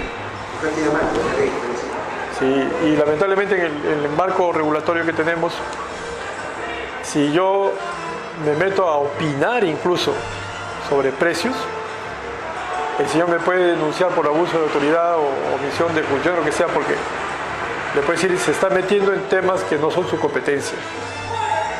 La competencia, por ejemplo, EFA es ambiental, no puede hablar de precios. ¿Ves? Así de fácil. Ya, y si lo haces, te denuncian. O sea, el otro, si es un combustible regulado, ya, opina. Pero regulado, no opina.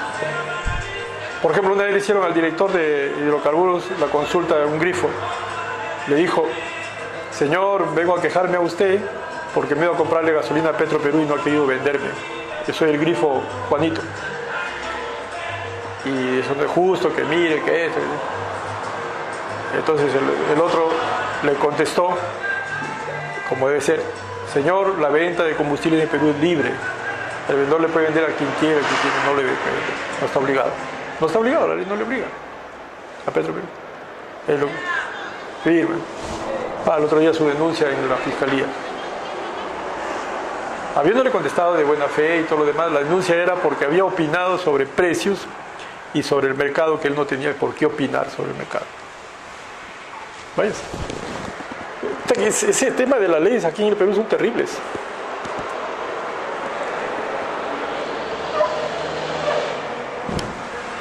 Yo lo que hice en los puestos que he ocupado, siempre andaba acompañado de 1 o 2 abogados penalistas. Y todos ellos filtraban las cosas que yo iba a hacer yo. Pero eso lo hice después de mi experiencia con sobre todo el gobierno de Toledo, ¿no? Es el tema.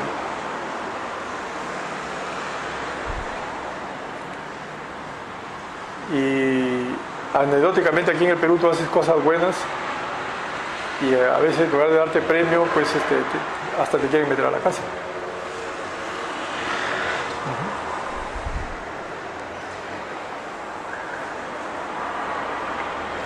Yo me acuerdo que con el gerente de Ocinel le dijimos a la SUNAT, al Ministerio de Economía y todos los demás, el gobierno de Toledo, que se estaba vendiendo más combustible de aviación que lo que se consumía en el aeropuerto Jorge Chávez. Y eso no estaba bien, por Petroperú y todo lo demás. O sea, en otras palabras, el combustible se estaba yendo a otro sitio.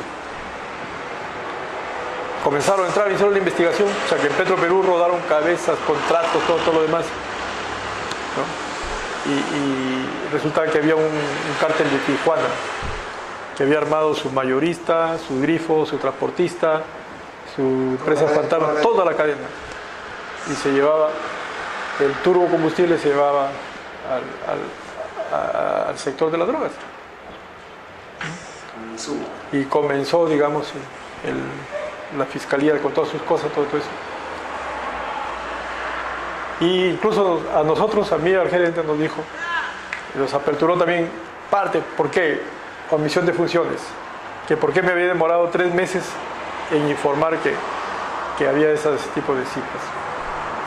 O sea, yo soy el inventor del SCOP, ese sistema de Ocinel, y obviamente como lo desarrollé, por decir, el año 2003, como en septiembre, lo probé como 6 meses para ver si era cierto o no la cifra, porque no me iba a aventar a decir algo y si no era cierto, ¿no?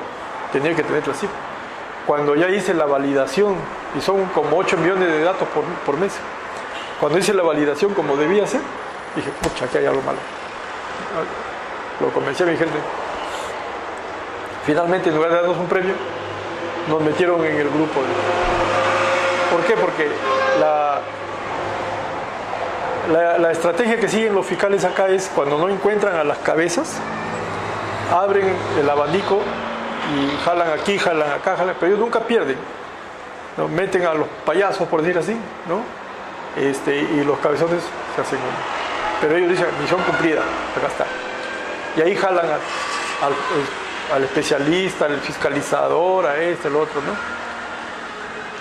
Nosotros nos libramos de ese tema porque lo que dijimos vino, la clásica es que el Estado te contrata a un abogado.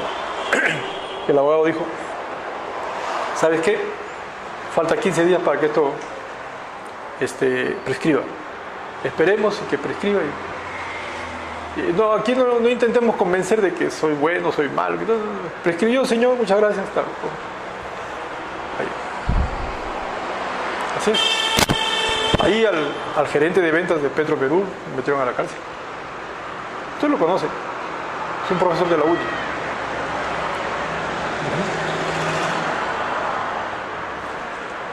Terrible, el Toledo es terrible, terrible.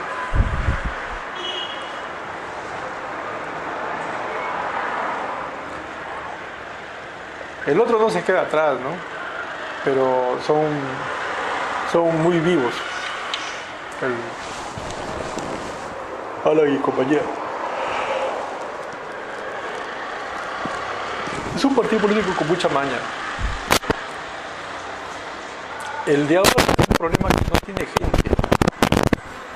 No tiene gente y no tiene la capacidad de mirar. Es que hasta su grupo de amigos, hacia abajo no mira.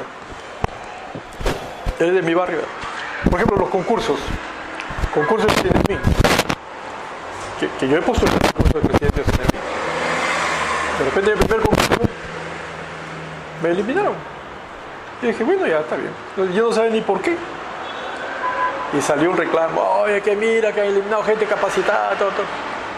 Pero había quedado en el camino Edwin Quintanilla, que fue también gerente de Ociner, y que es un buen tipo, o sea, muy capaz, él es el director de la maestría de energía de SAN, ¿no? Y yo dije, bacán, si sale Edwin, bacán. ¿Qué pasó? Llegó Edwin con otro señor, anularon el concurso. Anularon el concurso. El siguiente concurso, la nueva convocatoria, volvimos a postular todos, Edwin también, ¿no?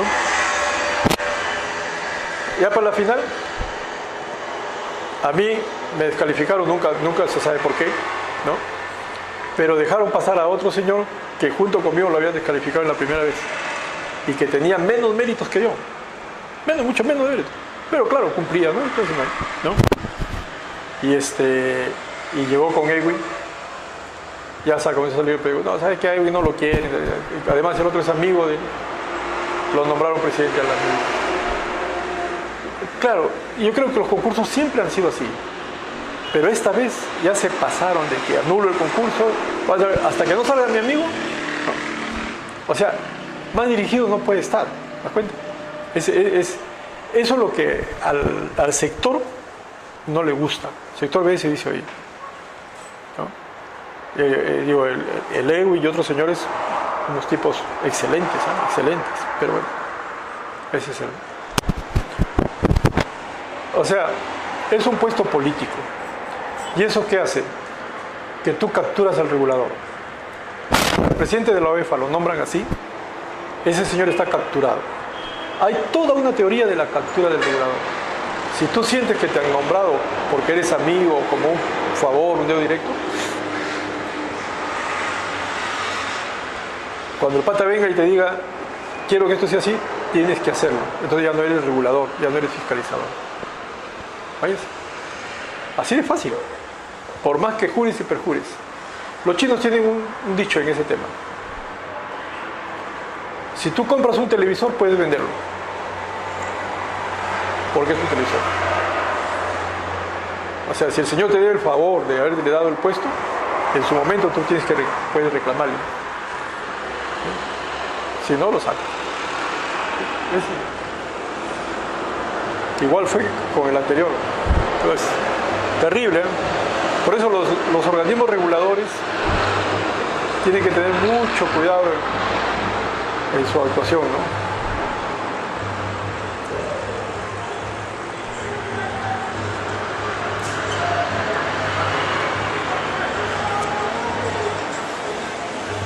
Ese es bueno.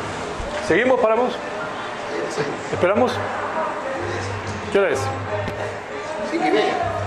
¿Seguimos? Ya. Miren, este había arrancado con esta figura.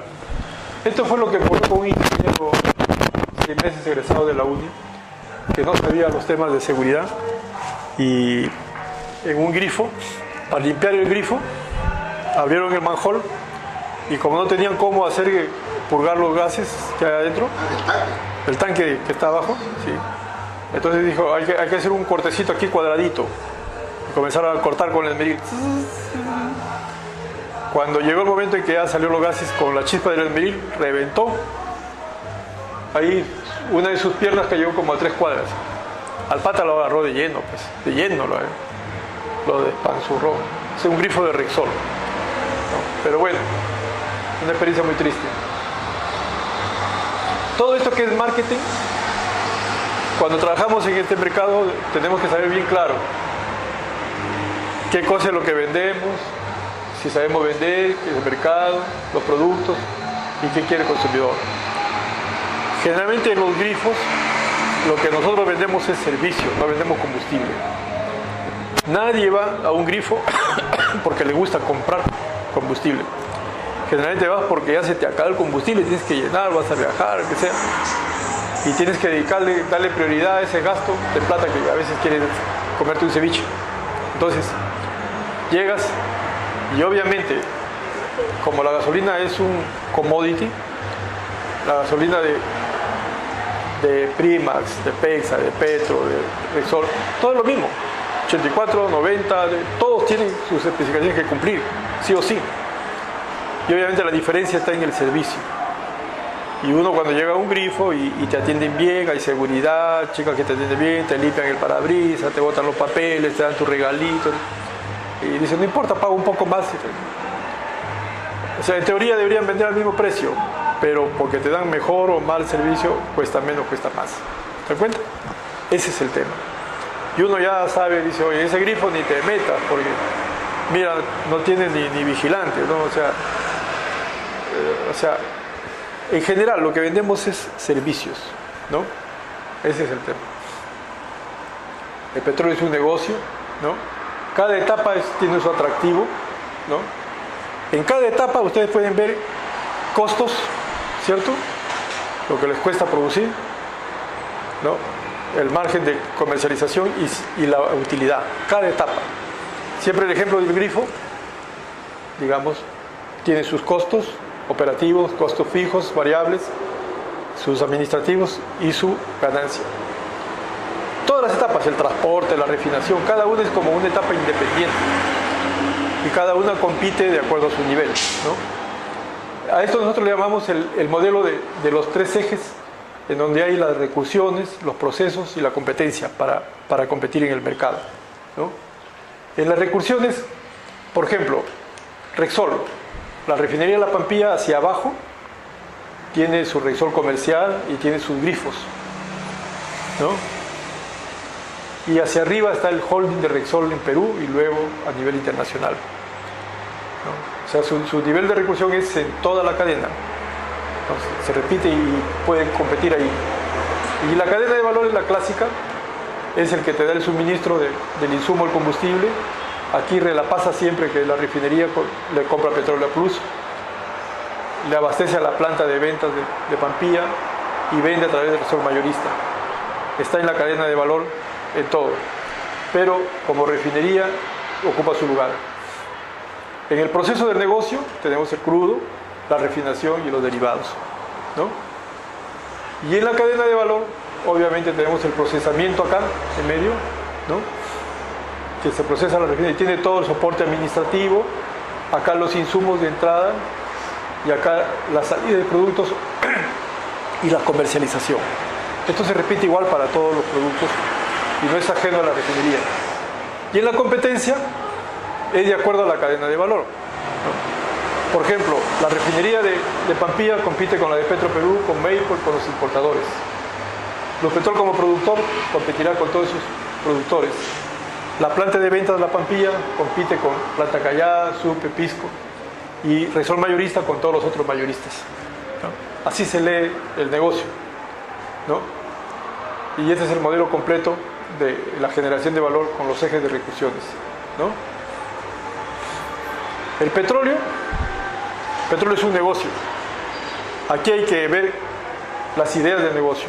Yo siempre les digo a mis participantes, el negocio del petróleo lo inventó un abogado y lo especializó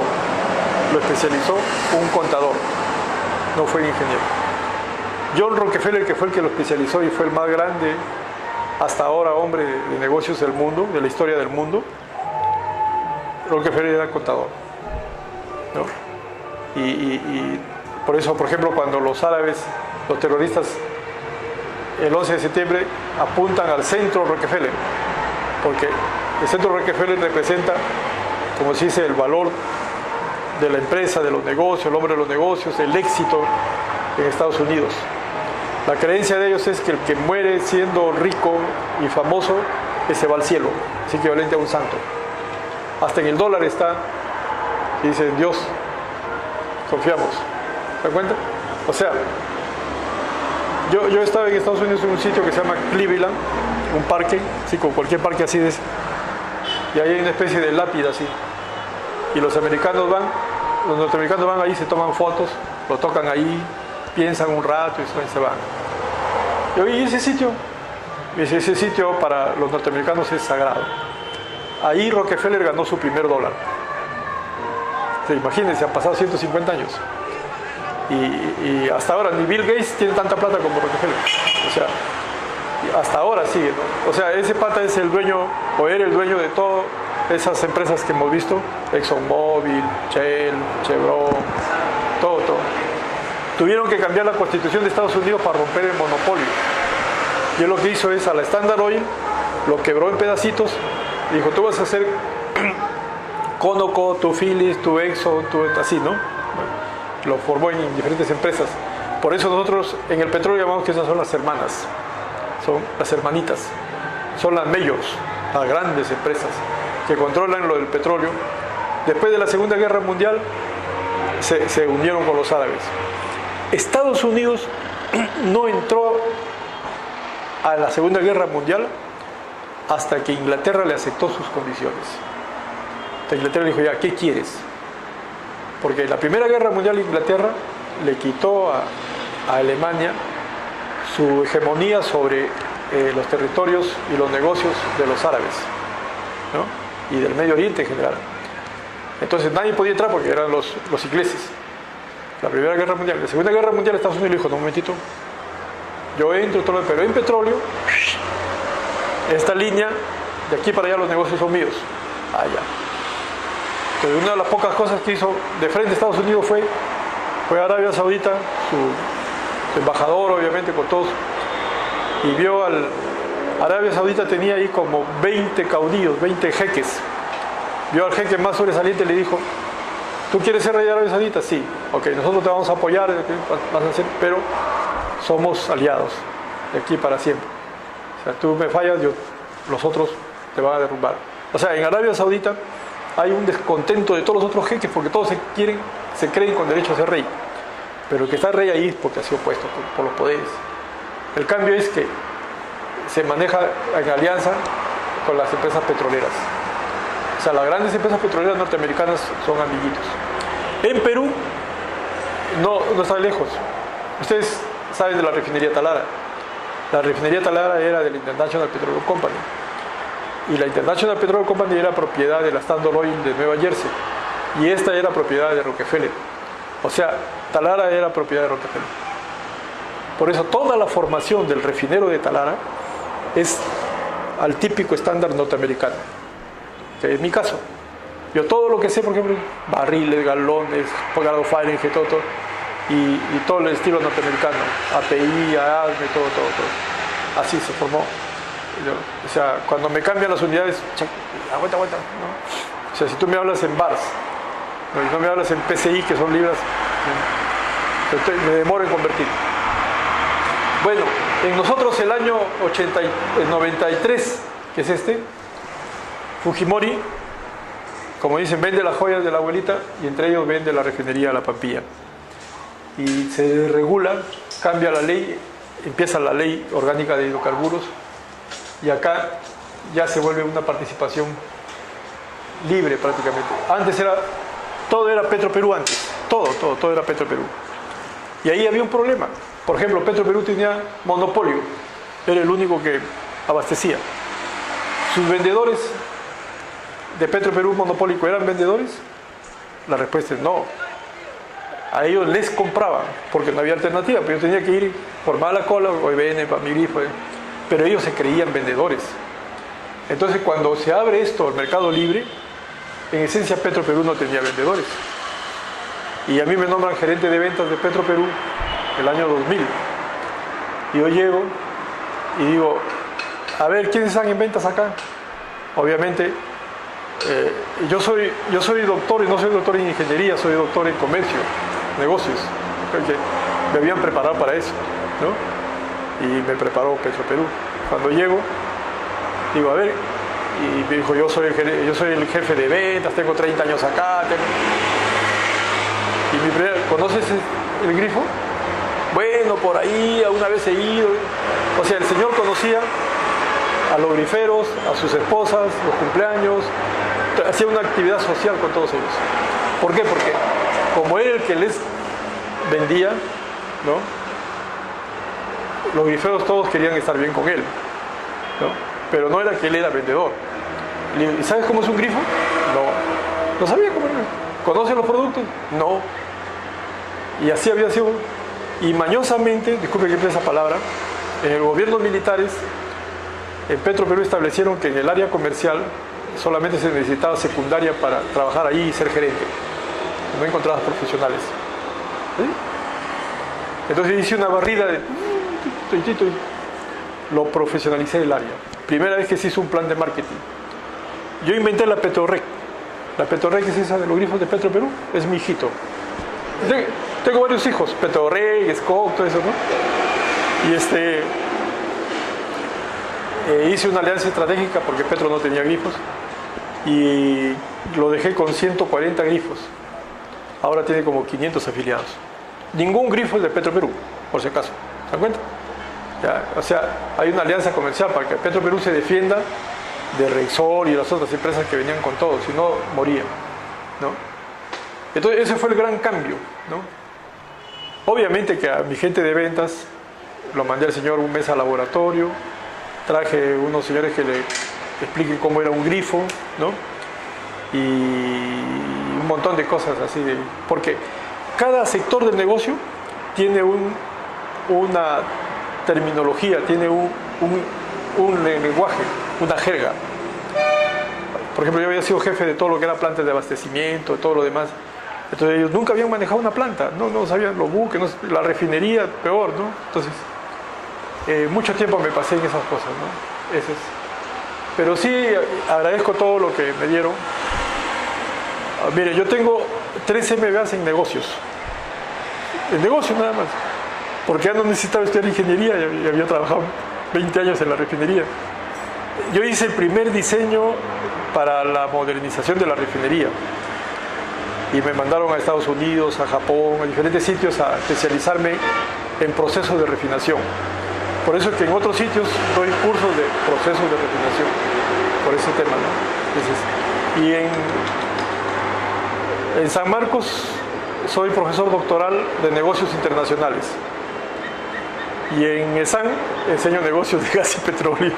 O sea, totalmente, van de la mano de alguna manera, ¿no? Pero bueno, esta es la década de la maravilla, ¿no? Donde el Perú creció 9.5, ¿no? Y, ¿cómo se llama? Y el Perú creció 6% en promedio. Más o menos hay 3 puntos de diferencia entre el crecimiento del PBI y el crecimiento del consumo de combustible.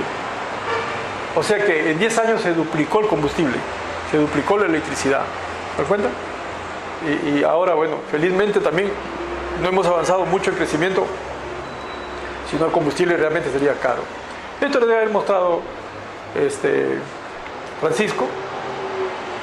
Tenemos la Constitución, la ley orgánica, otras leyes que involucran, por ejemplo, aquí está la ley ambiental, la ley de procedimientos administrativos, ¿se cuenta?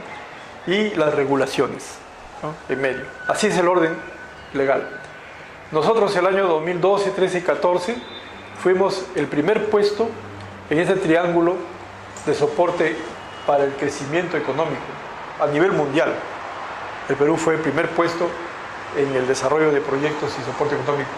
Pero no estuvimos tan bien en el acceso a la energía, aquí el FIS y todo lo demás, y peor todavía en el tema de la sostenibilidad ambiental. O sea, este triángulo se volvió así hasta este lado.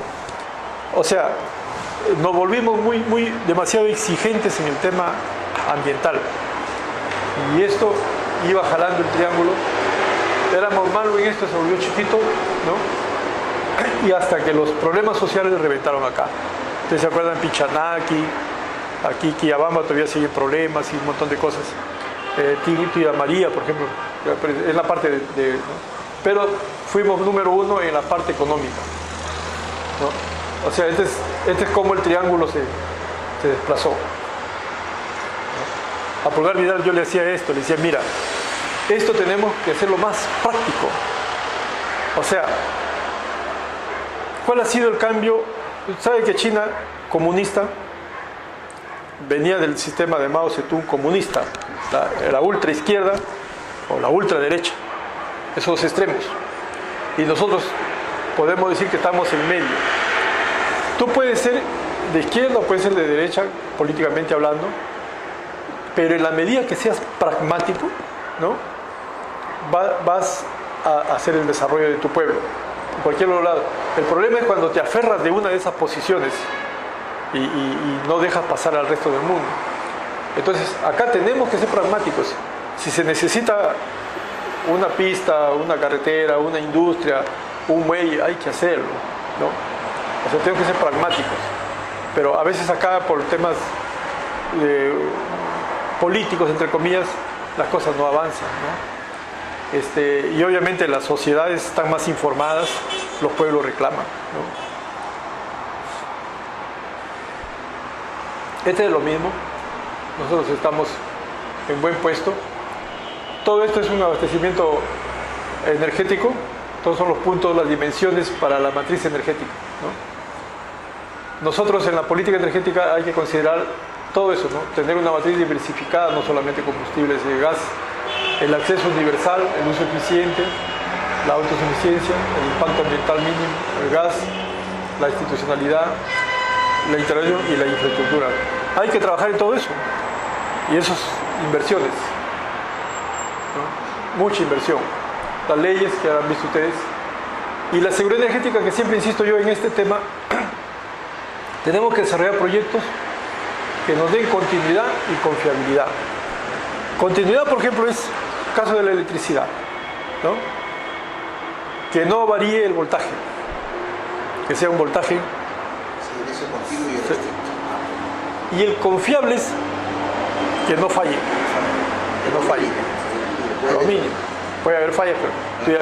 ¿Por qué? Porque la industria y en general la sociedad es la que sufre, ¿no? Esto ya lo han visto, ¿no? Por ejemplo, es una foto. Estos son los cabezales de un pozo de camisea. Esta es la salida de camisea. Miren, 2000 libras de presión, miren los pernos de alta presión. Acá tú pones la mano y suena y está caliente. De aquí sale así y aquí se va ya a las Malvinas. Y de las Malvinas ahí se paran los líquidos de gas. Aquí todavía sale gas con líquido. Esta es la boca del pozo. Es el árbol de Navidad. ¿Pero a qué presión sale ahí? Aquí más o menos está en 2000 libras. El pozo está bien sí, fuerte. ¿No? Bueno, ahí está Francisco. Ahí está Francisco acá. Sí. ¿Ves? Estamos ahí de visitantes con los petróleos. Bueno, ese todos los lotes petroleros, lo hemos visto. Este es un esquema así, que algunos no saben, por ejemplo, el caso de petróleo, ¿ya?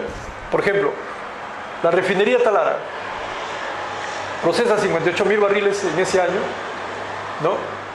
Y ellos le compraron petróleo a toda la costa norte. Pero también Talara le ha comprado petróleo a Ecuador, Talara le compra petróleo a Colombia. ¿Se da cuenta? No es que solamente ese petróleo de Talara, es un poquito nada más.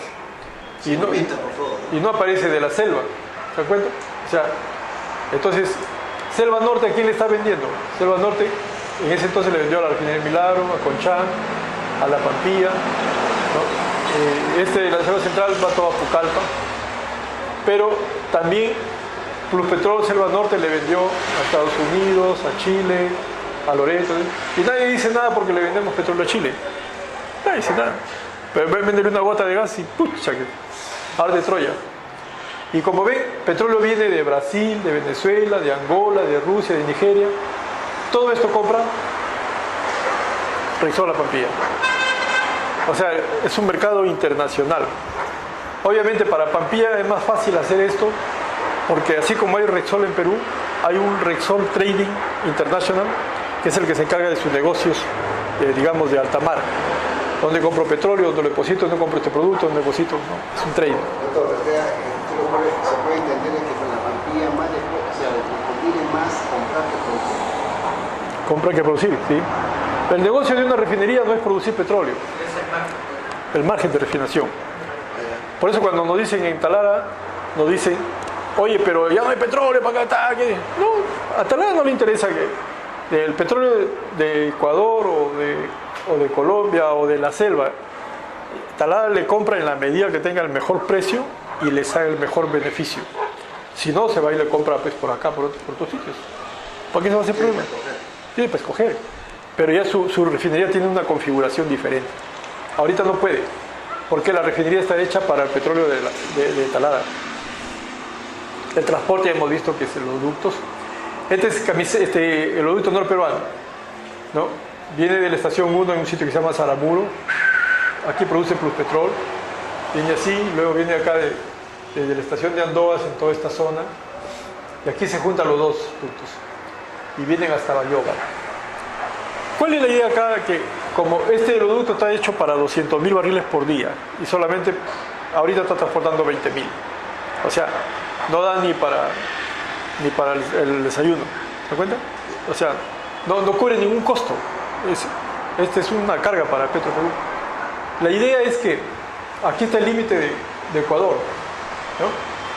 Y lo que pasa es que aquí, en esta zona de Ecuador, tiene lotes de petróleo con una producción de casi 200.000 y no sabe cómo sacarlo.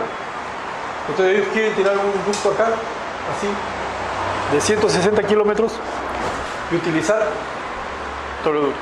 Entonces mi idea era, que yo les decía, es hagamos una cosa para que gane plata Petroperú.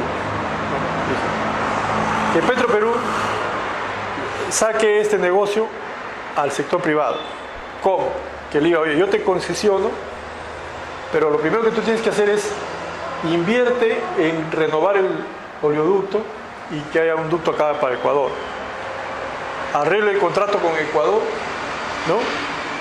Y viene aquí, Ecuador va a llevar 200.000, este señor 20.000, cobras una tarifa y de esa tarifa cubres tu inversión, pero a mí me das, o digamos, $1 por barril.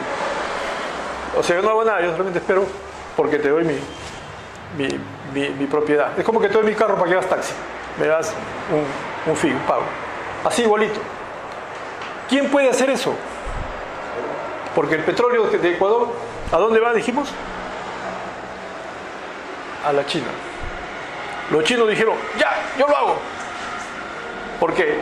Porque primero Ecuador le debe petróleo porque le está haciendo una refinería nueva, ¿no? Y ellos pueden procesar cualquier petróleo. El problema es que aquí entran los grandes intereses. Los grandes intereses. Hay empresas que no quieren que, incluso el mismo gobierno, los gobiernos no quieren que el Perú salga de este tema, tenga éxito, no lo quieren que Ecuador entre, ¿no? hay otras que quieren ellos manejar, tener el control de todo esto, ¿no? Porque incluso acá los chinos de repente se animan y hacen una refinería en Bayóvar y se llevan productos terminados y el resto los negocian. ¿Por qué? ¿Por qué no? O sea, todo es negocio, todo es cuestión de... A los chilenos no les conviene esto, a los colombianos tampoco, ¿no? A ecuatorianos sí, porque venden su petróleo. En la medida que tengamos autonomía económica, a muchos poderes no les interesa. Esto se llama geopolítica, ¿no? Y no les exagero, hasta el gobierno de Estados Unidos tiene que dar el pase y decir sí, que se haga, ¿no? Y a los chinos los tienen controlados en ese sentido. Pero va a ser difícil. Yo creo que la China va a seguir creciendo. Esta es la idea de los ductos de gas. Acá teníamos el gasoducto sur, Camisea el Rojo, y teníamos un proyecto para llevar un gasoducto norperuano hasta arriba, que junte la producción de gas de acá con todo esto y tener una red de ductos. Ya hicimos un primer estudio con el Banco Mundial para este sector y esto se dejó todo en línea. Lamentablemente se quedó fuera, ¿no? Toda esta zona es la zona de Camisea, donde hay gas, el norte de Cusco con esta parte de Madre Dios Tamopata. Esta es una zona que se va hacia Bolivia y Bolivia saca su gas acá. Y de ahí tiene todo su gas. Pero el yacimiento principal lo tenemos nosotros. Pero eso no se va a entender. Este es el gasoducto subperuano, ¿no? Sus dimensiones. La idea de este gasoducto fue que, como les he dicho, este sistema de TGP, de Camisea, es muy susceptible porque es un solo tubo de gas y de líquidos, ¿no? Cuando se rompe acá en la selva, por experiencia, aquí son las rupturas, por acá no. Entonces la idea era hacer un loop acá, un loop así, ¿lo ven? Un bypass, de tal manera que esto queda sin uso, si posible, mientras tanto se rompe acá, entramos ahí y se viene así. Hasta acá es el proyecto, como de seguridad. Acá se pondría una central eléctrica, gas al Cusco, y de aquí ya viene un poco el proyecto comercial. Aquí en Matarani se está haciendo la central eléctrica y acá la otra central eléctrica, que ya está en camino. Hicimos los estudios para hacer acá la petroquímica mayor y aquí la petroquímica menor. Pero quedó en nada porque, les digo, no es que los gobiernos mandan, los grandes intereses son los que mandan. Eso se puede hacer con los chinos, pero no con los norteamericanos, no con otros, no quieren, ¿eh? Ese es el tema. Este es el mapa del gas. Lima está cálida con tu gas.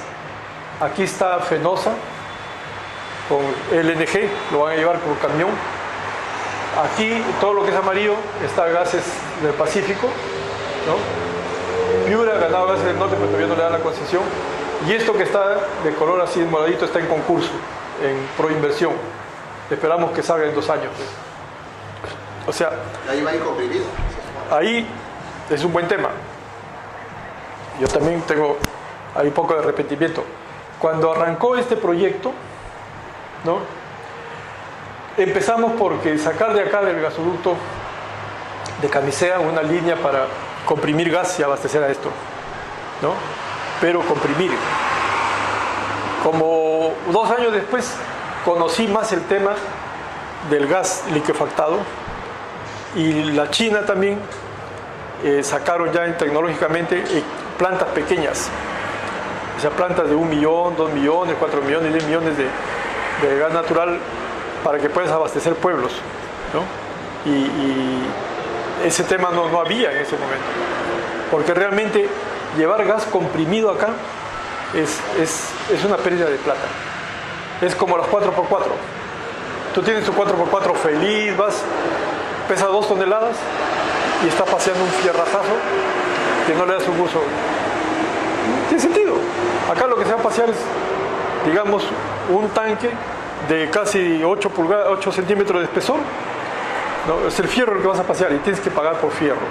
No es justo que le hagamos pagar a la gente por fierro. En el otro no, pero en el otro pasear líquido es tanque atmosférico, sin ningún problema, ¿no? Y lo gasificas otra vez en los sitios que hay. Así lo van a hacer acá. Por ejemplo, de acá de Pampa Melchorita, el gas va a ir a Trujillo lo gasifican otra vez, lo regasifican y distribuyen. Se acabó. Así lo hacen en el resto del mundo. Yo creo que todavía este proyecto se puede corregir. Bueno, este es el uso de gas en Ica, lo que les dije. Acá iba a haber una petroquímica, lamentablemente se anuló. Esto llega hasta Marcona. Y de Marcona a Mollendo son como 500 kilómetros, o sea, se podría cerrar el círculo, ¿no? O sea, este es como GNC. La idea que teníamos era desarrollar el mercado con GNC hasta que venga el gasoducto. Estoy peruano. Porque hay que crear mercado. Ahora no hay. La gente dice el gas, pero ¿y dónde compro? Y los convertidores para los carros, ¿qué nos hace? Y todo un montón de cosas, ¿no? Hay que hacer todo eso, ¿no? Se suscribió el contrato, se terminó en cero el contrato, ¿no? Así es que se hacen los planos para distribuir. Este es en Juliaca. Viene la red principal, así como acá en Lima, y de ahí vienen las redes pequeñas, ¿no? El tema es que Juliaca es tan chiquito que tiene 50.000 casas, y 50.000 casas se atiende con 1 millón de pies cúbicos por día. O sea, nada, ¿no?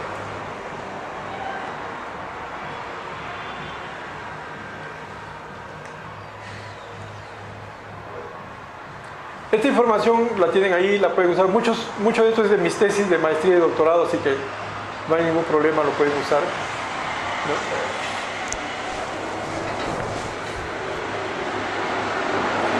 El mercado. El mercado en el Perú es no regulado en precios, no regulado en estructura, pero sí regulado en seguridad y ambientales. Estructura significa que yo puedo tener mi grifo, puedo tener mi transporte, donde quiera, ¿no? Pero sí normas de seguridad y ambientales. Les expliqué la historia de hasta el año 93, cómo salen los grifos, ¿no? Y más o menos esos son los márgenes en cada sector. Por ejemplo, la refinería, lo que puede ganar, digamos, ¿no? Esto es lo que gana el productor, ¿no? La refinería, el mayorista y el grifo. Ya en dólares por barril. ¿Por qué? Porque venden menos cantidades, entonces ganan más. El margen es más. Es la cadena de negocios, ¿no? Todo tiene sus inversiones, sus gastos operativos, sus gastos administrativos y su margen. Los mayoristas. Si acá yo tengo una refinería, un productor o un importador, y acá tengo un mayorista, este mayorista solo le puede comprar al productor o al importador y le puede vender a otro mayorista. Y los mayoristas son los únicos autorizados para venderle a las industrias, ¿no? Y a los grifos. O sea, eso significa que, por ejemplo, Petroperú, como productor, para vender al mercado tiene que transformarse en mayorista. Repsol tiene que transformarse en mayorista. Por eso existe el mayorista Petroperú, ¿no? Y el mayorista tiene sus obligaciones. Un mínimo de ventas, existencias, información, uso del scope, ¿no? Ha habido mayoristas, un montón de mayoristas, ¿no? En el caso de los grifos, ya les dije, vende servicios, ¿no? Hay muchos grifos independientes, por lo menos hasta el 2010 había bastante todavía. De cerca de 4.000 grifos, solamente 1.200 eran abanderados, ¿no? Y este es un esquema, por ejemplo, de combustibles líquidos. Yo tengo acá la refinería, productor nacional, el importador acá, ¿no? Este le vende a través de la planta de ventas, por ejemplo, Conchan, vende como mayorista. Le puede vender a otro mayorista o le puede vender de frente al consumidor directo, a la industria, al minorista y al grifo. Y esto le venden al público. Cada uno de ellos para vender tiene un código. Mediante esos códigos y esas regulaciones es que se hace el scope. O sea, el scope para este señor grifo, para comprarle, tiene que dirigirse al mayorista. Y el scope lo chequea si está autorizado o no. ¿Se cuenta? Y todo se chequea. Pero hay un orden en la comercialización. No es cualquier cosa. En el caso de los solventes también hay un orden. En los asfaltos también. En lubricantes también, ¿no? Que no son iguales, son diferentes, ¿no? Acá está el título ahí. Este es lo mismo, son los mismos que se están repitiendo. Esta es la facturación que les hablé, ya lo hemos visto. Y esta es la idea de los negocios, es que Por ejemplo, en el gas, los que vinieron a invertir en el gas, ¿no? Solamente invirtieron en la tortita del helado, en el resto no quieren invertir, ¿no? ¿Por qué? Porque es más difícil. Por ejemplo, la rentabilidad de un taxi es bien alta. Entonces el taxista hace su conversión al toque, ¿cierto? No pide ni ayuda. Pero por ejemplo, yo en particular que camino 20, 30 kilómetros por día, si lo convierto en mi carro a gas, el tiempo de reposición de pago va a ser 15 años, ya no voy a tener carro, no me conviene. Entonces, aquí en este sector están las otras industrias, digamos, que van a demorar en rentabilizarse. Pero hay que hacer todo un plan, ¿no?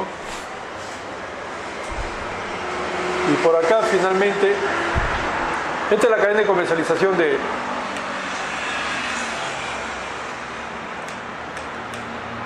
Esta es la cadena de comercialización de GLP. GLP es diferente a los grifos. De las plantas de abastecimiento, por ejemplo, Z-Gas, Solgas también tiene planta, viene a la planta envasadora o puede vender a granel. Y de esta planta envasadora, ya sea a granel o envasado, viene y distribuye a sus centros, a su red de distribución, al consumidor directo, que son las granjas, por ejemplo, y acá a los que venden envasado. Esta red de distribución se refiere a los edificios que tienen su tanque arriba. Todos tienen que tener su código para que se les revise, ya sea la OEFA, ya sea OCINER. Bueno, y los precios ya hemos hablado algo, ¿no? El contrabando que afecta a todos, ¿no? Tesorgas, Camisea, ¿no? El mercado de GLP en el Perú es un mercado que ha crecido bastante, ¿no? Es afectado por los precios internacionales. Está creciendo 5% en promedio, ¿no? Anual, al año, sí, es bastante. Ahorita estamos casi en 60.000 barriles por día y Plus solamente produce 50, ¿no? Hay una especie de acumulación de experiencia, ¿no? Hay incertidumbre, ¿no? Hay innovaciones en el marketeo, hay competencia, obviamente, ¿no? Y finalmente, acá quiero mostrarles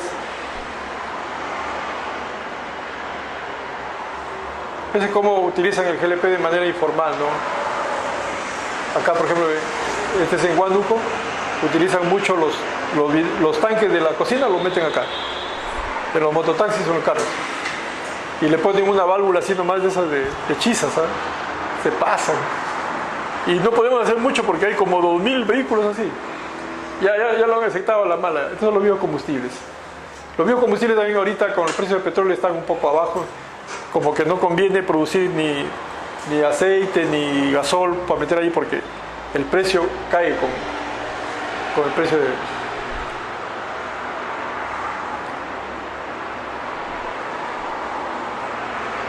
Toda esta información queda ahí para ustedes,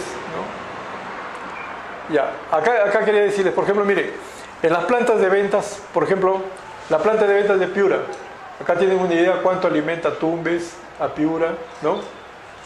Y así otras plantas, cómo su distribución, para dónde va el combustible. Si tienen que hacer un estudio y van a tener, Mollendo, por ejemplo, Mollendo casi a todo el sur va, ¿no? Es un buen terminal, un gran terminal. Y ahí hay una idea de la proporción de combustible que va a cada área. Y a veces es despacho físico. Toda esa data sale del SCOC, obviamente, ¿no? Bueno, que Mollendo tiene puerto en el sur, ¿no? Sí, es un puerto... Ese es el problema sí, que favorece bastante. Claro. No, y también ahí... Se defiende con un puerto con la estructura adecuada para poder encalar barcos y poder hacer la distribución. Porque otro, por ejemplo, el caso de Tacna, bueno, no vamos a comparar, ¿no? Porque el problema es la infraestructura portal, ese es lo principal. Claro, lo que pasa es que, mira, Mollendo todavía tiene una zona, digamos, honda, cerca de la playa, sí. Tiene un calado, se llama así, importante para que entren los buques. Pero de ahí para allá, por ejemplo, Hilo ya no tiene eso. Ya la playa es menos profunda. El buque tiene que ponerse más lejos. Ese es un tema, ¿no? A pesar que hay terrenos y todo lo demás. Pero bueno. Y esto termina... hay un libro que se llama El Cisne Negro, por si acaso. No sé si lo han leído alguna vez. Ese tendrá sus 5 años ese libro. Pero él habla de el impacto de lo altamente improbable. O sea, como que se pone y dice, eso nunca va a ocurrir. Pero ¿y si ocurre?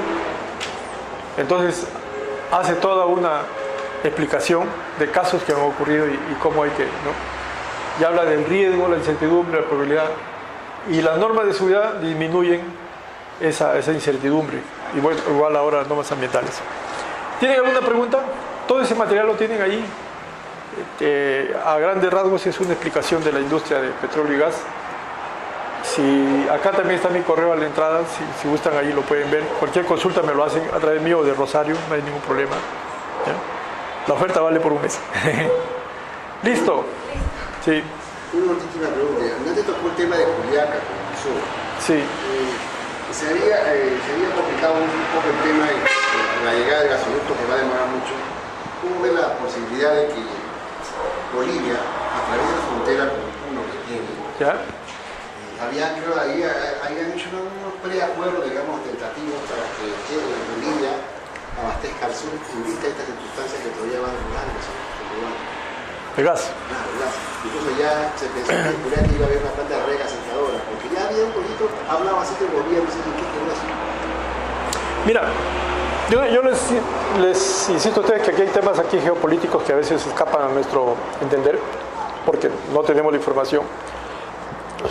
Pero, curiosamente, cuando se hacía ya el proyecto del gasoducto sur y todo lo demás, no había buena referencia de los brasileños, ¿no? Y en las reuniones que se tuvo con los bolivianos, mientras que nosotros pensábamos a través del gasoducto sur exportarle gas a ellos porque se estaban quedando sin gas y están desarrollando, va a demorar como 8 años, ellos venían con otra actitud.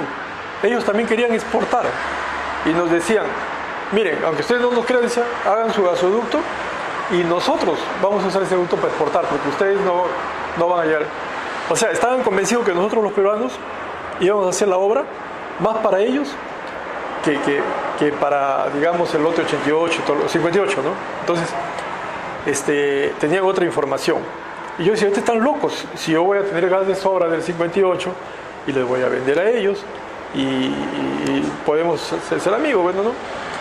Ese por un lado. Por otro lado, yo trabajé un año en una empresa china, ¿no? Después que salí del ministerio, y los chinos me decían, por ejemplo: mira, con los brasileños no te metas. Le digo: ¿pero por qué? No, me dicen, no. O sea, ellos tenían información de algo oscuro, pues no querían soltar, no querían ningún negocio. En Argentina estaba con tarjeta amarilla, no querían. Bolivia, sí, ahí estamos. Dice. Chile, poquito movimiento en hidrocarburos. Ecuador también estaba. Colombia, de plano. El único país que en los últimos 2 años era calificado para hacer negocios en hidrocarburos era Colombia. Los demás, ya, digamos, Ecuador, Bolivia también, pero Perú estaba al tope de la tabla. Pero ni siquiera estaba en la tabla ni Brasil ni Argentina. Imagínate. ¿Qué información? Yo decía: ¿pero por qué? ¿No? Oye, ahí hay una cosa, una oportunidad grandiosa. No. O sea, estos negocios tienen las grandes empresas están pensando por su lado, nosotros estamos pensando por nuestro lado. O sea, tenemos el esquema del master plan para petroquímica y todo lo demás. Ellos también tienen su esquema y tienen sus tiempos. Obviamente, ahorita la preferencia y la prioridad lo tiene el gas de Estados Unidos. No, ahí no hay nada de discusión. ¿Ves? Ese es el tema. Ahora, ¿qué dicen los políticos?